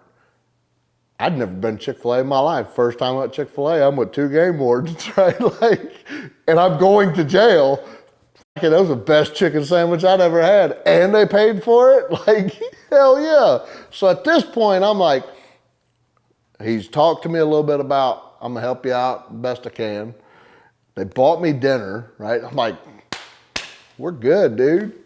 I was so fucking far from right. So they take me to Bell County Jail. And when they get there, he's like, hey, I gotta put you in cuffs, dude, to get into the jail. I'm like, all right, cool. And I'm thinking, you're gonna walk me in and book me. Now I'm gonna have to call somebody to come get me. Not the case. So he puts me in these hot pink fucking cuffs. And they're not like a chain cuff. They are the hinges. So I'm like this. And the whole time I'm sitting there thinking like, I'm a Barbie girl. Yeah, I'm just being fucking stupid. And I'm starting to kind of not act a fool, but I'm like, all right, these guys, you know, I've complied. We're good. Man, they walked me in that jail and they were like, yeah, left, right, or, you know, face here, turn to the right. You know, they booked me completely and then they take everything off of me. And I'm like, you're doing an awful lot for me to be getting out of here. It's like, oh no, you're going in that fucking cell. For why? It's like, oh no, dude, you're still going to jail. I was like, you said you were gonna help me. Like, nah, it don't work like that, dude. So we go, they take me into jail and I'd stay overnight, right? Which I'm glad it was then and not like a Friday, because then I'd have spent till the judge comes in Monday morning, right? So I go in and I'm sitting in the room there and there's 5 or 6 other guys. It's almost like a drunk tank, holding tank kind of thing. And we're sitting there and the one fella, he's just kind of sitting and he looked at me and he's like, what'd you do? I said, murder. He just looked at me. I said, murder. What? I was like, murder, 11 counts. The fuck? Right? And that was about it. That was the extent of the conversation. Because I always thought, like, if you go to jail, you got to be the baddest motherfucker, you know, right? Just leave me alone. And so didn't sleep. I'm in a frozen ass jail cell, and I got a phone call, and I called my NCO, Brandon Lamont. Was like, "Hey, Sergeant, I'm in jail, tracking. Cool. Don't know what's gonna happen. Hopefully, I can call you when I'm done with this. You're fucking done." That was pretty much the extent of the conversation. And so the next morning, they took us down the hallway into the courtroom for arraignment and walked in and they were like, yeah, 44 counts of poaching. And I'm like, excuse the fuck out of me. What the fuck? You know, I shot 11 deer, you know? And the one guy, I remember him looking at me though, as soon as they said poaching, I was like, you know? I mean, I killed a bunch of shit. I didn't say exactly, well, I murdered these animals, right? But no, so they hit me with 44 counts. And it was 4, so I had 4 things on the books. It was hunting from a moving vehicle, shooting a firearm from a moving vehicle or public roadway, hunting with a spotlight, and poaching, right? 11 counts, 4 times, or you do the math. So they hit me with that, and I ended up getting out on a PR bond, like right then and there. I was like super dope. What's a PR bond? I didn't really have to pay a whole lot of money. They put a bond up on me, and I was able to walk out that as soon as they were done with the arraignment. Any idea why you got such privilege? So what I later found out when I went back for my sentencing and everything, right, was that Brandt had told whoever, the judge or whoever, was like, hey, we're going to talk about this guy before you just smash him, right? So Brandt again is? The game warden. Game warden, love you, Brandt. Mormon. He's the guy who put cuffs on you? Yeah. Chick-fil-A? Yeah, so he's the one that that arrested me in the first place. So he's the head Mormon for Bell County. Great guy.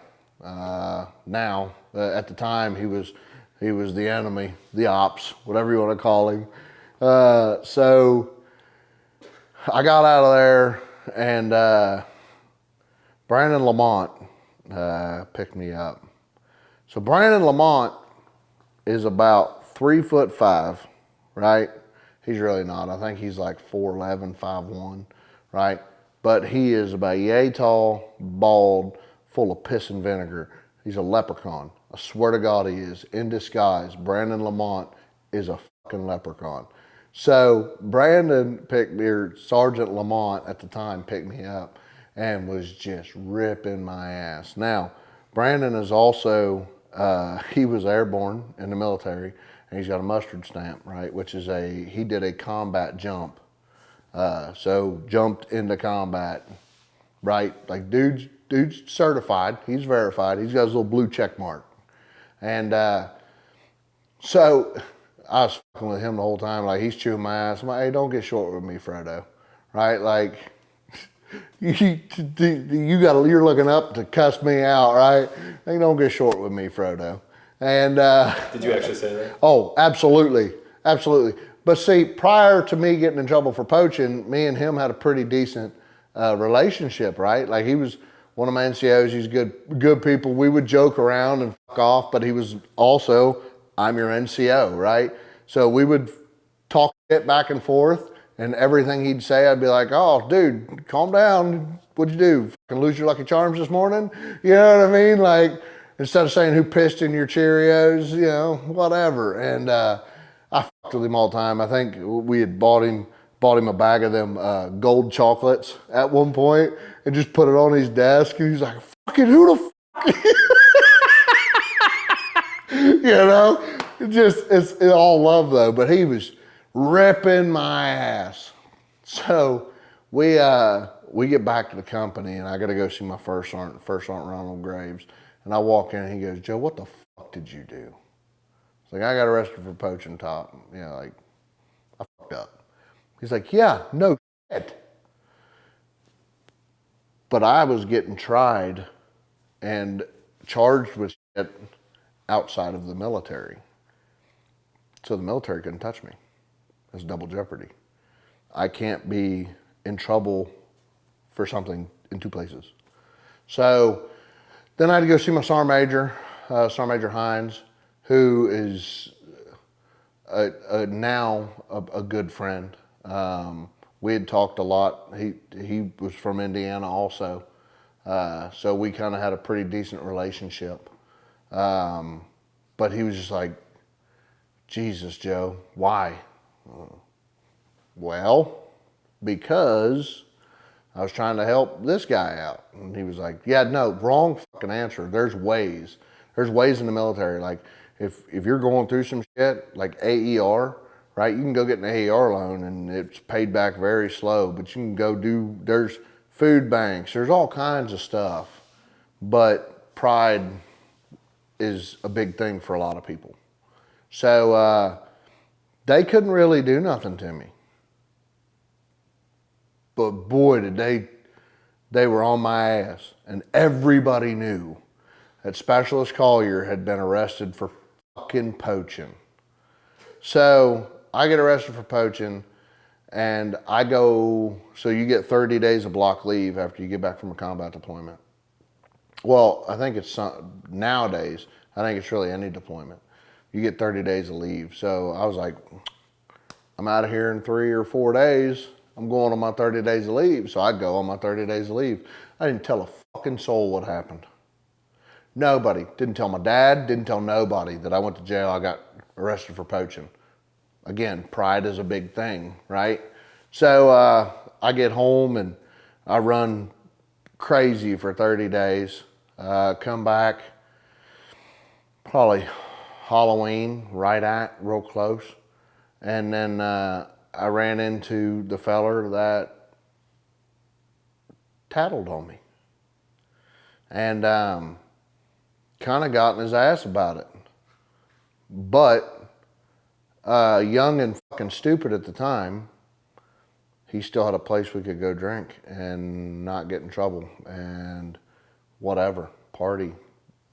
So I ended up kind of hanging out with him once or twice afterwards, and I'm glad I did, because that's through him is how I met my wife. How'd you find out he was the one who tattled?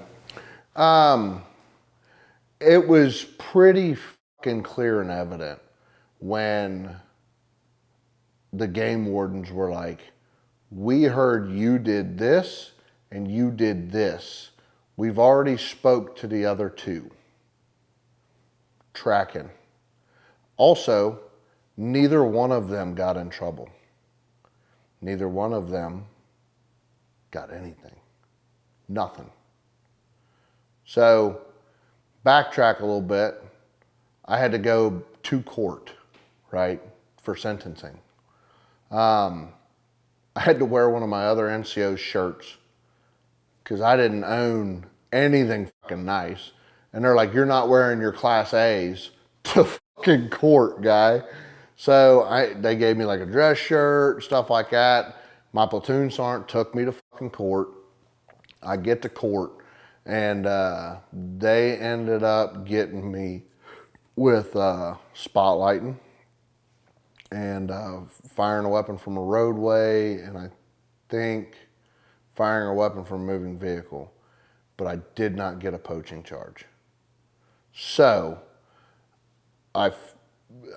Brandt Bernstein, I have to give him all the credit in the world because he let me keep my hunting privileges. Should I have lost them for all the dumb shit I've done in life? Yeah, fucking probably. But I didn't. You know, the first interview we did, everybody, a lot of the comments was so much hate, right? The interview I did with Cast and Blast, it was, you know, fuck you, you're a piece of shit, you're this, you're that. Yeah, well, if I was on here saying, hey, I'm no longer sucking dick for crack, you would be like, give him a house, right? Or I'm a recovering drug addict, I'm no longer on drugs. Everybody would be, praise Jesus, whatever, you know, like, oh, we're so happy. I poached, right? So you're going to drag me for that? It is what it is. Do I care? Hell no. I sleep on a Serta, so I sleep really good at night, right? It is what it is. Your comments don't bother me none, right? I know what I did, and I know what I am, and I know who I am. I was a dickhead asshole growing up. I did a lot of stupid shit and pissed off a lot of people, and now I'm a completely different person. But so I ended up getting a $25,000 fine, 60 hours community service, and a year's probation. Nobody else that was with me that night got anything at all.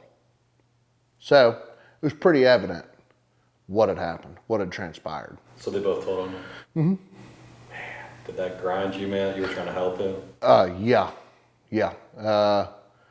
It pissed me off that that everything was put on me.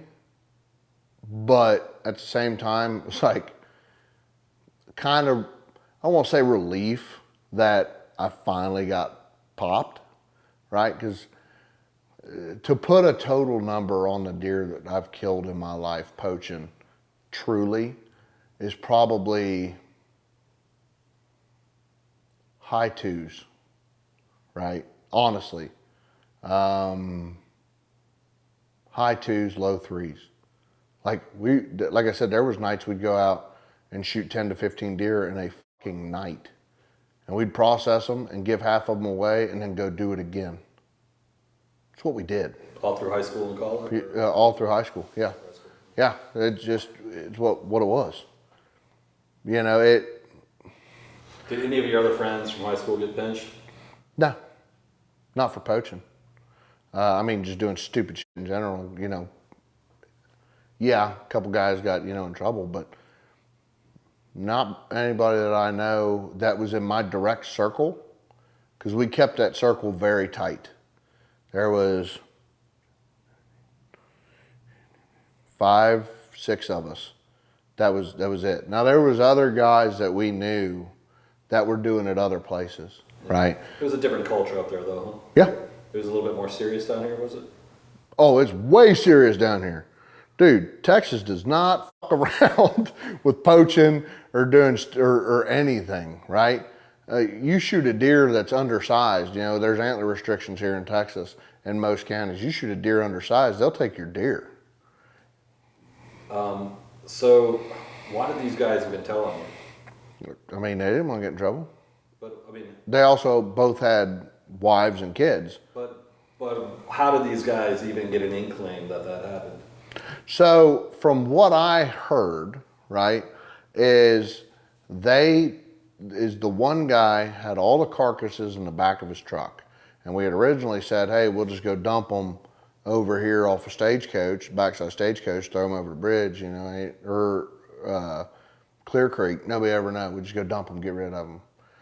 My understanding from what I was told from the officers was he got popped going through the gate with a bunch of fucking carcasses in the bed of his truck. Like a random inspection or whatever it was. Hey, why the hell do you have all this? MPs came, game warden came, questions were asked, and it was boom right then and there. He got busted trying to leave the military base? No, trying to go find somewhere to throw these out. Gotcha. Right? Is what I was told. So that's what I've always said, because that's what I was told. Now, and to be quite honest with you, I've never really asked Brandt since then, and I probably should, and now I'm going to. I probably need to ask him, because now I've told this story twice. Yeah. Brandt, can you leave that in the comments, please? Yeah. Oh, he'll see this and call me. He saw the one we did with Cast and Blast and was like, he texted me immediately and was like, you son of a bitch. You told the story. I was like, I did. He's like, you're using my name and likening this? I said, bitch, you ain't got no UIL deal? Like, or NIL deal? Get out of here. You said you were stupid to hang out with that guy again. Was there any context to that? You went back to his house to party a little bit, you said? So in between me getting arrested and my 30 days of block leave, him and his wife at the time had actually split. Don't know, not my pig, not my farm. But when I came back, he'd shot me a text and was like, hey, my birthday's coming up, let's get together. And I was like, bitch, why the fuck would I talk to you? He's like, we're gonna get shit-faced, I got a place you can crash. Let's go. So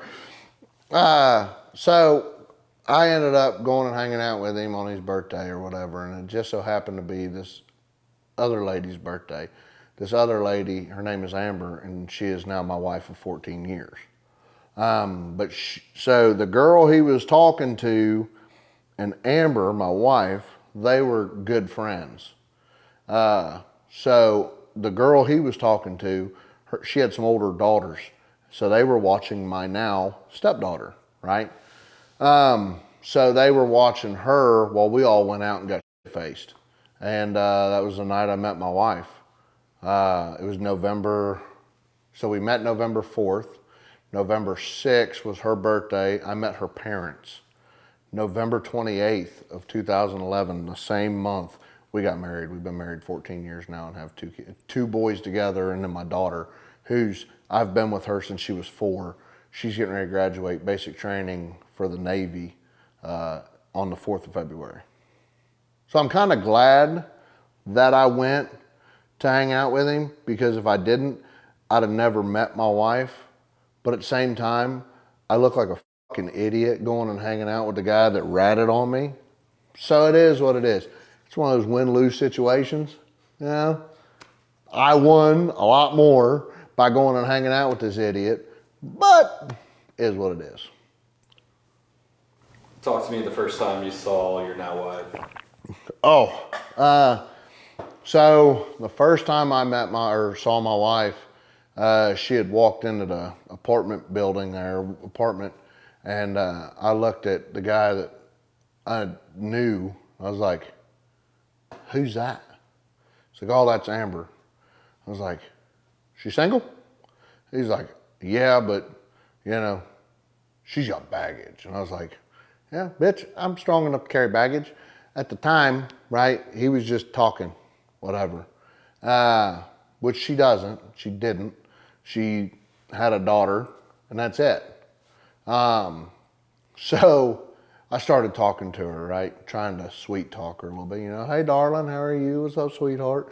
And we ended up, the guy and his girlfriend were in the front of the truck, and me and Amber were in the back seat of the truck, and the song Crazy Girl by the Eli Young Band came on, and I sang it, Crazy Squirrel. Sometimes you sing a song, you throw an extra word in, whatever. And I was singing Crazy Squirrel, and she got mad at me. So "You're singing it wrong," and I'm already half a bottle in. I'm like, "Crazy squirrel, don't you know that I love you? You know I could love you, right?" That's, I'm trying to spit woo. So we ended up going to a bar in Colleen, and just was drinking and dancing and whatever. I don't dance. I'm fucking horrible. You just heard me sing. I can't sing neither, right? So I do a pretty good rendition of Queen's, oh my God, Bohemian Rhapsody, but that's about it. So we go to that bar, and then we go to another bar in Cove, and so I'm just trying to talk to her a little bit, whatever, and we ended up kissing, and I was like, "All right." Well, then that night we get back to the apartment. I carried my now stepdaughter from their apartment up to hers, and I carry her upstairs, and I put her in her bed, and Amber was pretty drunk, but she looked at me, she's like, "You can't stay here. I got a gun." I was like, "Cool, what kind of gun is it?" Right? Like you don't know me, right? Like, I want to see it. I don't care if you're gonna shoot me. I want to know what you're rocking with. So she was like, "Oh, I'll go get it." I was like, "Cool," and I sat down on the couch. I woke up 8 hours later, right, with her and Anna sitting on the other couch, and they're like, "What are you doing here?" Well, I don't know. I think I carried her upstairs. I sat down on the couch. I was waiting on you to get a gun, and I went to bed, right? And she was like, "Yeah, you got to go." I was like, "All right, cool, not a problem. Can I get your number?" She's like, "Yeah." Gave me her number. And we had kind of talked a little bit, and she invited me over to her house on November 6th, which was her birthday. And went over there, and I was hanging out with her and Anna, and we watched White Chicks. So my daughter at the time she had that movie memorized, right? So it was just funny sitting there. And then her mom and dad came over, and we all just kind of hung out, and we went back to their house and ate dinner and everything. And then a couple more days go by. I asked her to marry me. And then we got married, November 28th. And from that point forward, I mean, it's just been 14 years of life.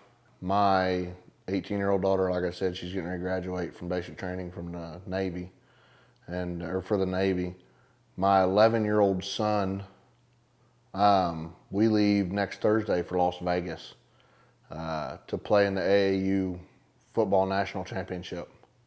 My 11-year-old's an absolute fucking monster on the football field. And then my 13-year-old he plays travel and baseball. He's quarterback for the 7th grade at Cove Junior High. I mean, all the kids got crazy grades. They're super athletes. I don't know what the fuck I did to deserve any of this, right? Like I said, I was a poacher. Like, I was stupid. But these guys changed everything when I met my wife and had my kids. You told Brandt that you wanted to keep your hunting license to teach your kids how to hunt the right way. I don't know if you said the right way, but did you stick to that? My 13-year-old, he's been hunting with me since he was 8. So his first deer he shot with me and my dad, 3 generations of Colyers, sitting in a stand together, and he killed his first deer with me and my dad here in Texas. So that was awesome. Then this year he killed his first buck.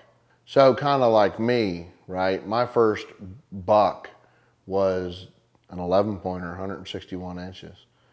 Shot him with my bow. That's ruined me. I'll never shoot another 160-inch whitetail, probably ever again, right? My son's first deer was a 143-inch 9-pointer, and he shot it with his crossbow. He's still not steady enough with his compound yet to pull it off. So he shot it with a crossbow this year, but it's 143 inches, almost 145 inches. That's a big fucking deer. And that was his first buck. So now he's going to be chasing that for the rest of his life. So now, they tell you growing up, wait till you have kids. They're going to do the same shit you do. I pray to God he doesn't poach, right? Like, oh, Dad, I shoot a 200-inch whitetail across that high fence. I went and shot him. Like, no! No, he knows better. He's growing into something really, really awesome when it comes to hunting and fishing. My 13-year-old, he's, no, that doe's too small. No, that deer's too small. No, let's see how he gets in 2 years. He's getting really good at it. But then at the same time, he'll be like, we could shoot that deer on that property and just say it was on ours, right, Dad? And I'm like, no, son, wait till it comes across the property line. Like, well, what if he doesn't? I'm like, dude, stop, And then my 11-year-old, so he shot a deer when he was 8. He shot his first one with me. Not super into hunting. Every once in a while he'll be like, hey, I want to go. I'm like, cool, let's go. And then he's like, I'm just going to chill. I'm like, all right, whatever. But I can't keep him off the water. All he wants to do is fish. Like, fish and play football. That's it. That's all the kid does is fish and play football. So what's your attitude toward poaching now, or what's your advice toward maybe any young people who are thinking about taking it out? So my attitude towards poaching now is completely just don't fucking do it. Why chance it, right? There's public land. There's places that you can go. You can go buy a fucking hunt now in Texas. There's so many places that you can go spend $300 and go hunt an animal, right? There's places that are like, $300 for a day, any doe or spike you want, right? There's places like that all over the place. So why chance doing something like that? Or why not do something like that instead of, you're going to go poach, which is now a federal offense, right? You're going to lose everything. Everything is gone. There's no more, hey, he helped me out a little bit. He showed us where everything was, or took the fall, or whatever, like what I got. There's no more of that. You're done. What year were you busted? I got popped in 2011. When did they make it a federal offense? I think it was like 12 or 13. Really? Yeah. Oh man, okay. I'm trying to remember from BD's interview if he said it was earlier. It may have been earlier, but I got the absolute hookup. Yeah. Don't know why. I mean, other than praying to God and talking to Brandt, like, please don't do this. Yeah. Does your family, are they, they believe in God and pray a lot, or? Yeah, definitely. Oh, dude, I grew up in the church. I went to, in between my freshman and sophomore year of high school, I went to Honduras on a missions trip. Wow. Yeah, so I was big in church growing up. I used to work with the youth groups, and then like when they'd have children's church on Sundays, I'd go in and help them with the children's church and shit like that too. That's just always kind of the way I've been. When I joined the Army, I kind of got super disconnected from God and church, as some people just do, right? But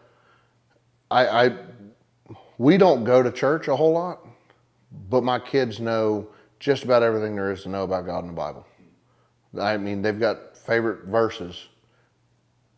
They couldn't open that Bible and show you where they're at, right? But, my kids are very well versed in that. The one thing, I'm not I guess when it comes to life in general, I don't talk politics and I don't talk religion as much as possible. Yeah. I don't care to fucking argue with people. Yeah. I don't. And it's not that I don't care, but I just don't care to argue. Some people got, this is it and this is the way. I'm just like, I'm a little more open-minded to some things. Unless you're a pedophile, you're a pedophile, or you do something to a kid, you deserve everything you get. But I don't talk politics. I don't really talk religion, other than what I do. Right. But no, my kids are awesome. But I've taught them the right way, how to hunt and fish. You got to have a hunting license. Made sure they went through hunter safety course. Like, I've done everything with them the right way. So I had a deer lease. It was a real nice deer lease, and we ended up losing it. They sold the property.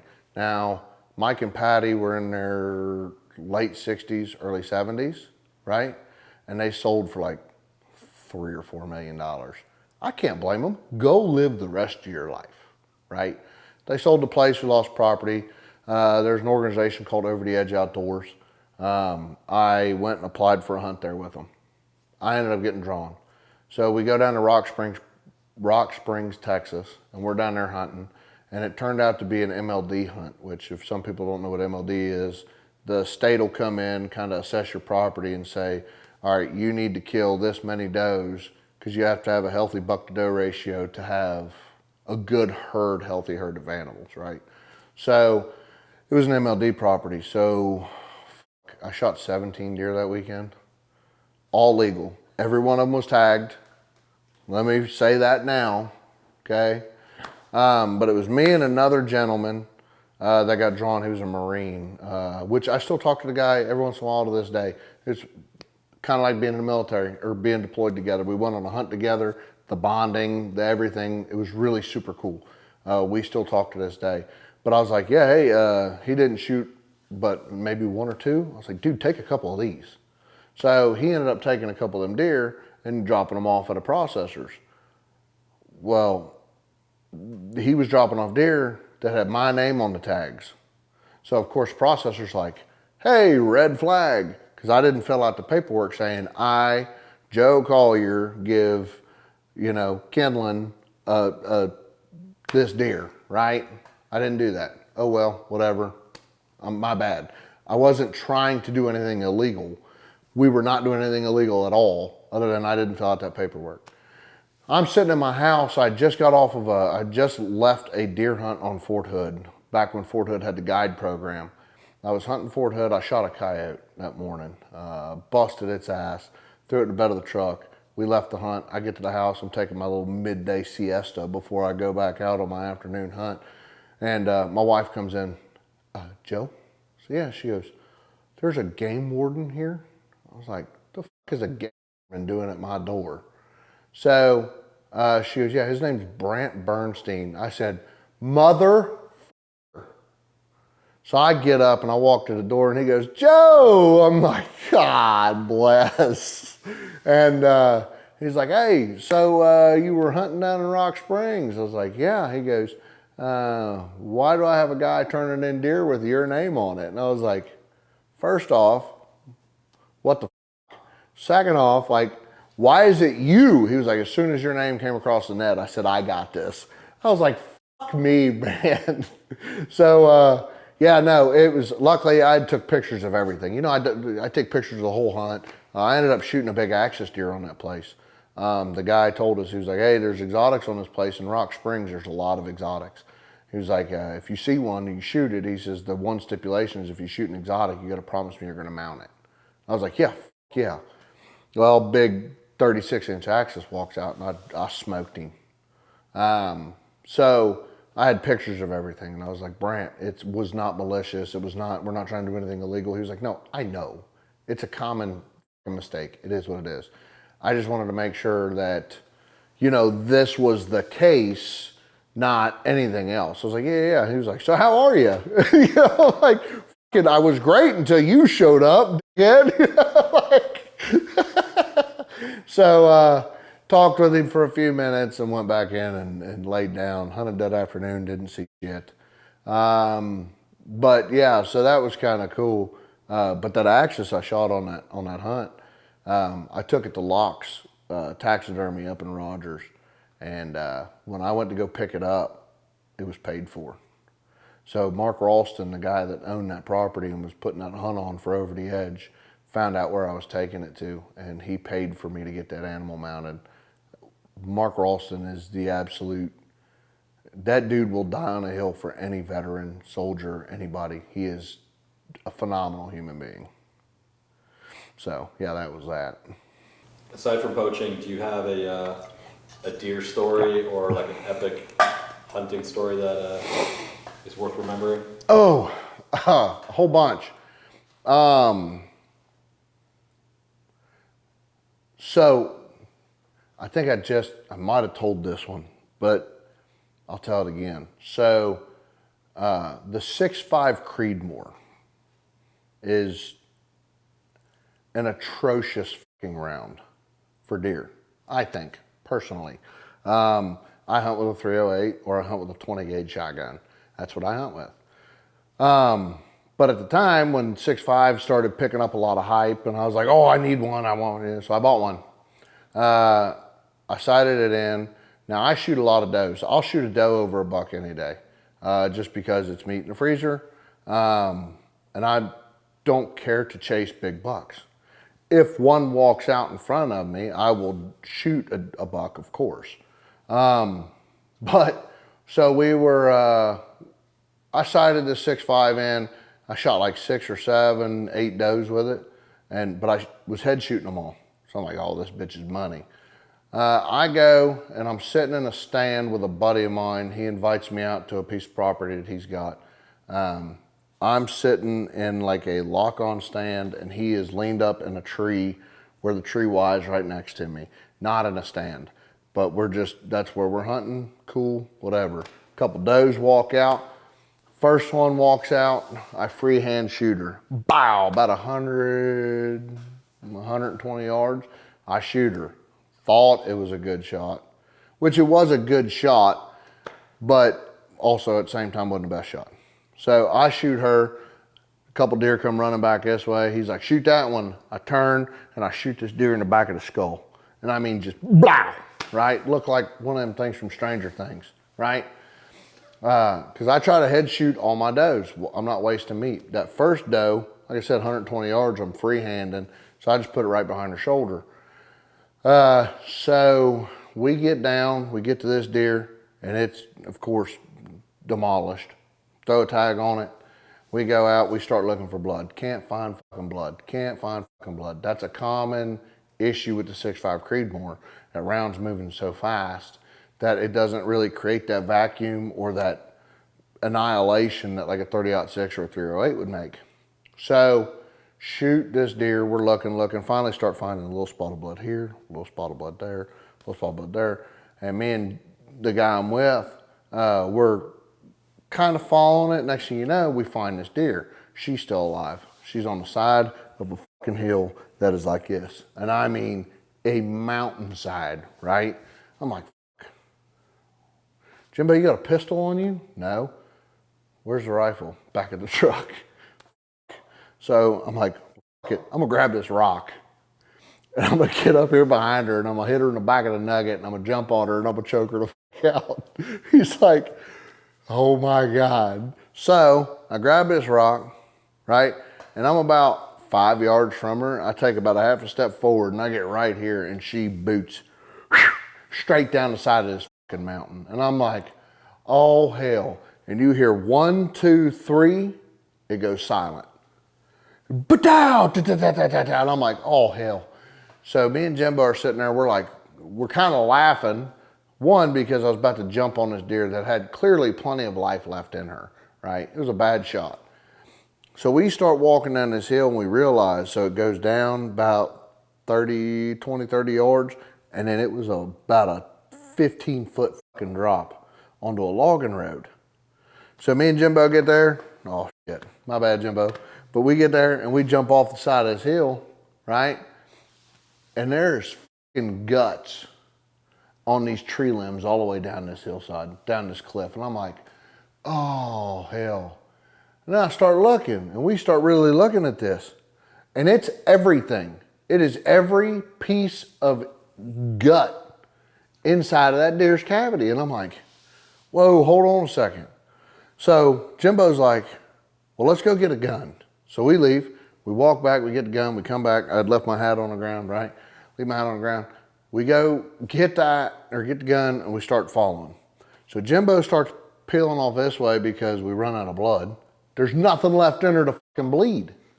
So he starts walking this way, I start walking this way. About that time I hear, yo, I got her. I turn and beeline, dead sprint through the woods, pitch black. Jimbo said all he seen was my headlight going like this, and then all of a sudden it disappeared. So I'm at a dead sprint running through the woods, and I fall into a fucking hole. And every ounce of wind in my chest cavity goes. He said all he seen was do, do, do, and he heard,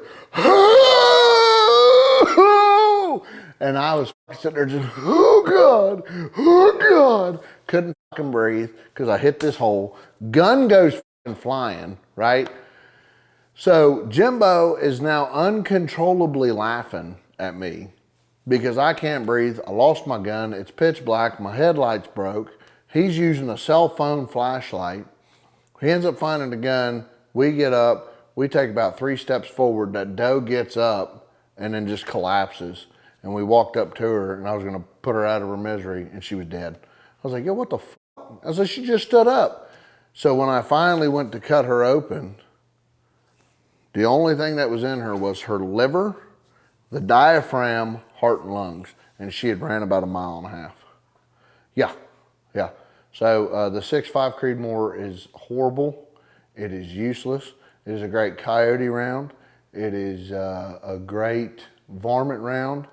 And that's it. Yeah. How old were you? Oh, this is 3 years ago. 3 or 4 years ago.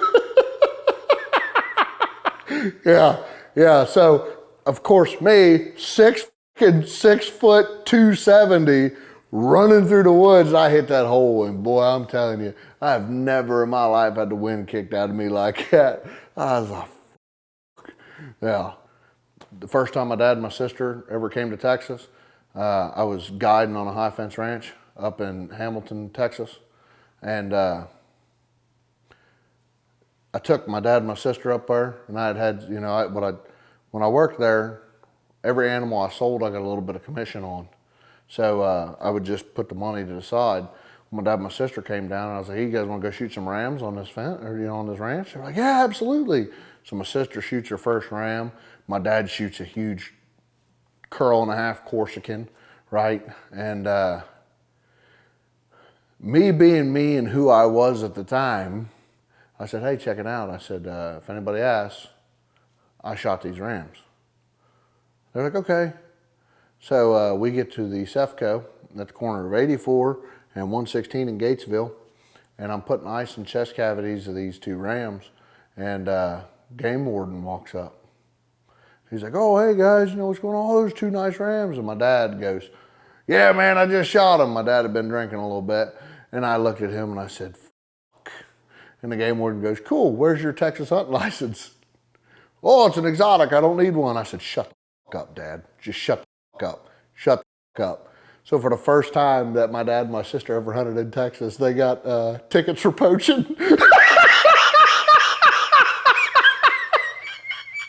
And it was because of me.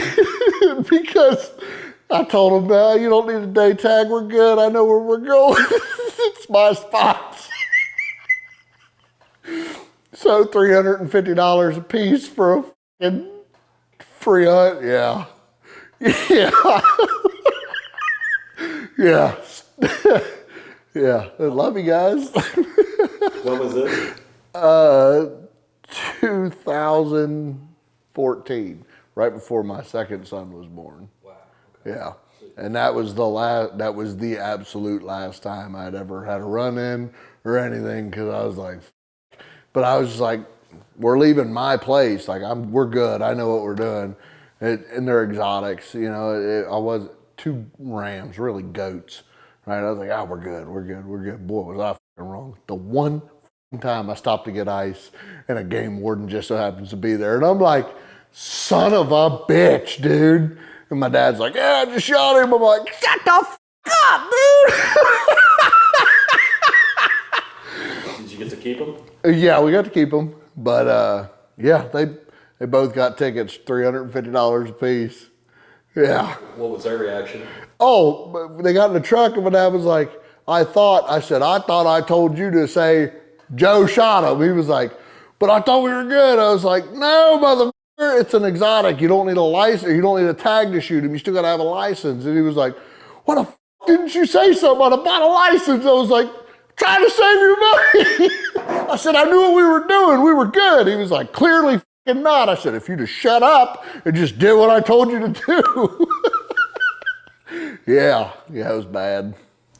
I would have been pissed if I didn't ask about that one. I don't know which one's bad. That's one ain't nobody heard before, so. That's hilarious, man. Yeah. What about any, we were talking kind of earlier before the podcast, anything paranormal, supernatural, any scary? Scary, or supernatural, maybe not really. Well, I mean, I've heard shit in the woods, you know, that doesn't sound natural, right? You're sitting there early, you know, pitch black, you're sitting there and all of a sudden you hear, you know, whoop. It's like, yeah, that ain't no deer. That's Bigfoot, right? Like, I've heard voices, or like I've heard different things.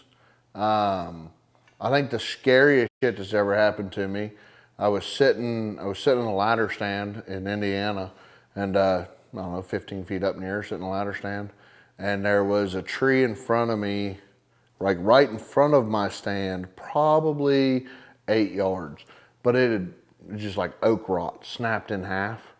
So I could still see straight over the tree and see everything. And I was sitting there, and it was probably 25, 30 minutes of dark, and a fucking owl landed on the tree, and it came in this way, landed, and turned his head and looked at me. I said, fuck no, I'm out. And I got up, and I grabbed my gun, and I went down the ladder, and I left. And I didn't sit in that stand for probably the rest of the season. That scared the dog shit out of me. Not because it was just an owl, but because he landed facing the other way, and I had never seen an owl go and look at me, and I just went, nope. Went home, changed my drawers. Were you just getting chills all over? Oh, yeah. Just a weird presence. Yeah. But like, you know, when you think of, I guess you can call it paranormal, you know, everybody says like redbirds, cardinals. You know, they're family members or their spirits or something from the past that's there watching you, right? So just recently, I took one of my best friends of all time, I took him out on a deer hunt. I took him out last year, or the year before even. Never really got to shoot anything. But I took him out last week. Doe comes out, or well, while we're sitting there chilling, bunch of cardinals, redbirds, and he was like, "You ever heard, redbirds are good luck?" I said, "Well, I've never heard redbirds are good luck. I've heard that redbirds are like family members or spirits or people that they're there with you." And he was like, "Oh shit!" And we got talking about it because he lost his father a couple of years back, and my mom's gone. And I have a ritual when I get in the stand. The first thing I do is I get in, I get settled in. Whoever I'm hunting with, or if I'm by myself, I get in and I sit down and I pray, right? I pray to God. Then I talk to my mom, talk to her for a little bit.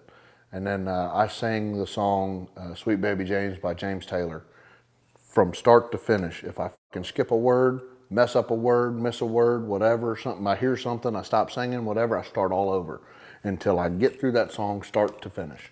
Don't know why, just the way it is. That song means the world to me. My mother sang it to me. It was a song that we always bonded over. So we were sitting in the stand and we were talking about it. He was like, "Well, look, there's your mom and there's my dad." I was like, "Yeah, that's pretty cool." No sooner did he say that, Doe walks out and he shot his first deer with me. And just has been tickled pink since. Like, "We're going hunting again. We're going to go kill shit. I'm going to go find this, blah, blah, blah."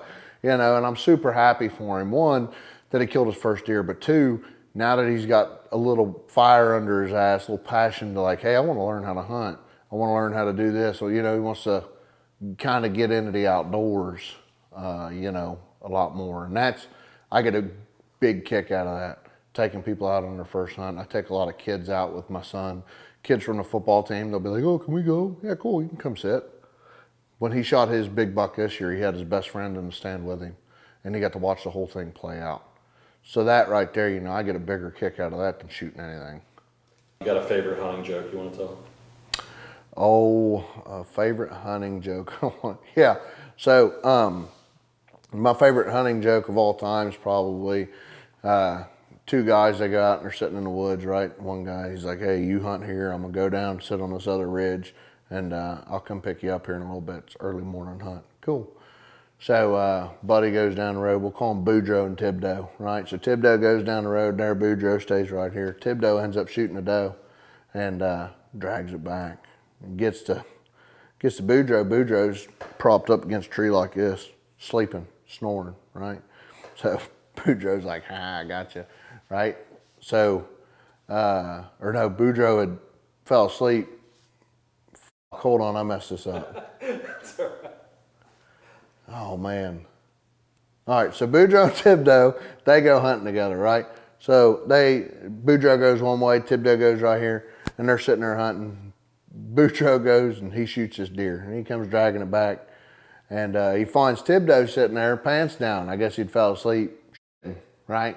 And so Boudreaux's like, "Hi, I got you, buddy." So he sits there, he guts his deer real quick and sets all them guts underneath Thibodeau. And he's like, "Hey, kid, wake up, let's go." Right? And he's like, "Oh, hold on, man." So, Thibodeau goes walking away, and Boudreaux comes over, and he's like, "Man," he said, "the weirdest shit happened to me." He's like, "What?" He's like, "Man, I fell asleep in the woods." He's like, "Yeah." He says, "Yeah, man." He said, "It must have been that gumbo." He's like, "Oh." He says, "Yeah, I shit my guts out. Luckily, I found a stick and pushed them all back in." Or you got the one where the guy he's duck hunting in Indiana, Kentucky, Ohio border, right? He's sitting there duck hunting, and game warden comes over, and he's like, "Hey, game warden." He's like, "Yeah, what's up?" And he goes, "You're right on the border here, bud." He's like, "Yeah." He says, "You got license for all 3 states?" He goes, "I sure do." He goes, "You been killing ducks from all 3 states?" He's like, "Yeah, I think so." He goes, "Well, how you tell?" Game warden grabs his first duck. He goes, "Yep, that's an Indiana duck. You got an Indiana license?" He goes, "I sure do." Hands him his license. Like, "All right, cool." He goes, "Give me that duck." He grabs that duck. "Yep, that's an Ohio duck. Got an Ohio license?" He goes, "Yeah, I sure do." He's like, "All right." He goes, "Where are you from?" He goes, "Get the fuck away from me."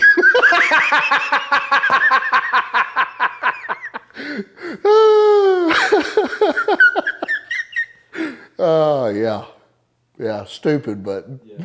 I heard that one told just a little bit different, but yeah. it's funny to hear the different versions. Yeah, I've heard several renditions of it, yeah. Anything you wish you could tell yourself, 19-year-old Joe or 18-year-old Joe? And if I could tell 18-year-old Joe something, it would be stop trying to fit in and just fucking be yourself. Doesn't matter what people think about you, just be you. Honestly. When did you figure that out? When I met my wife, she was like, quit trying to act like somebody you're not. Be you.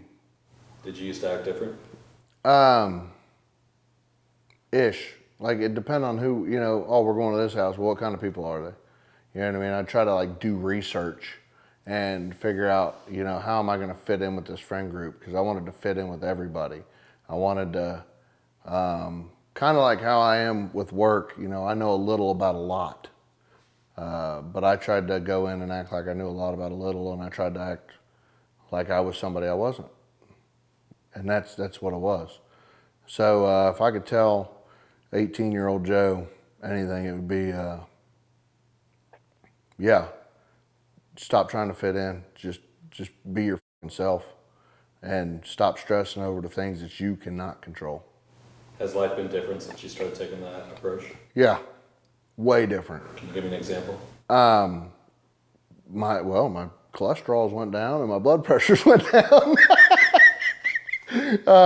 I just, there's just some things in this world that you cannot control, and why stress about it? Why am I gonna flip out over shit that I have no fucking control over? Is there a funny lie that you got caught in where it was embarrassing or? We were at a defensive driving course, right? And we were talking about motorcycles. Well, my dad had a Harley Davidson. He had an '05 Road King Classic. And I had said, oh yeah, I ride my dad's Harley all the time. Oh yeah, what is it? A 103, a 107, 114? I'm like, it's a Harley. I didn't fucking know what I was talking about. I'd never rode his bike. I'd rode dirt bikes, I'd rode four-wheelers, but I never rode a fucking Harley. Now I own a Harley, right? And I do ride all the time. I ride just about every day I get a chance to. I ride it to work every day when it's not cold. I'm a fair weather rider. So now I ride. But it's like, why fucking say that when it's, oh yeah, my dad's got a bike. I don't fucking know nothing about it. He rides it all the time. I just know it's an '05 Road King Classic. Why? But I lied and was trying to say, oh yeah, I ride all the time. Like, I'm a fucking 1%er now. Do you think they knew you were lying? Yeah, absolutely. It was my buddy Trevor Polson, right? And he was like, Joe, shut the fuck up. My bad, Trevor. And my bad for dropping your name. But yeah, my buddy Trevor was just like, shut the fuck up. You don't ride. I was like, yeah, you're right. Yeah, I guess the last question I have for you, what are you doing for work now, and what are your plans for the future? So I still currently work with the soldiers. I work on Fort Hood. I'm with the soldiers just about every day, helping them get through mechanical issues. I was a defense contractor for a real long time, traveled the world, been to Argentina, been to Australia. I got last minute trip. I had to go to the Army's 250th birthday parade, so that was kind of cool to see in person. Been to Kuwait and back. I've been just about everywhere you can think of. Seen the United States. I've seen every state in the continental United States except for Washington State and Oregon. I've drove across this country a bajillion times, working on military equipment. Plans for the future is help my daughter get through what she's doing. So she joined the Navy. She joined the Navy to be in the hospital corps. So anything that I can do to help her make the right decisions in the Navy. The Navy and the Army is two completely different things. Go Army, beat Navy, right? Two completely different things. However, you know, it's also kind of the same. Like, hey, don't make this decision, or hey, if you get a chance to go to this school, go to this school, or if you have a chance to do this, do that. Her father he's a master sergeant in the Army, and her stepmom's a E7 in the Army. She's on first class. So she's surrounded by military people that are gonna help her out. So that's priority one. Priority two is making sure my boys grow up doing the right thing. It's not that I don't want them to have the same life I had, but I want them to have fun in life, but focus more on school and sports than just trying to be as nutty as you can. I was nuttier than a squirrel turd, and both of them are crazy, but they're 11 and 13, you know what I mean? So it's a good crazy. We put them in a lot of sports, and we kind of let them lead the way on what they want to do. So just making sure that my wife and my kids are took care of, there's food on the table, and there's, you know, whatever they want, not whatever they want, but if we can make it happen, we're gonna make it happen. So that's really what's due in my future, is just try to do the right thing. You know, I work with a football organization. We got like 300 families, like 300 kids. You know, we do AAU football, travel football. I cook for the high school. I cook all their foods for concessions on Friday nights, you know. So I'm trying to, I guess, give time back to right my wrongs for the shit I've done in the past. You know, I guess for every deer I've shot, I've given an hour. We'll say that. So yeah, that's about it. Just, you know, try to do the right thing. We might be out of memory, but anything you want to promote? You know, you and the Cast and Blast podcast, you know, they're both pretty awesome. J2 Berry Blend, best fucking deer tracking you can find. And I mean, you want to kill deer, you want to see deer, you want to change the way you hunt, use J2 Berry Blend. You want a good laugh and just hear some shop talk, listen to Cast and Blast podcast. You want to see some awesome visuals and some cool reels and shit, hey, follow Andrew.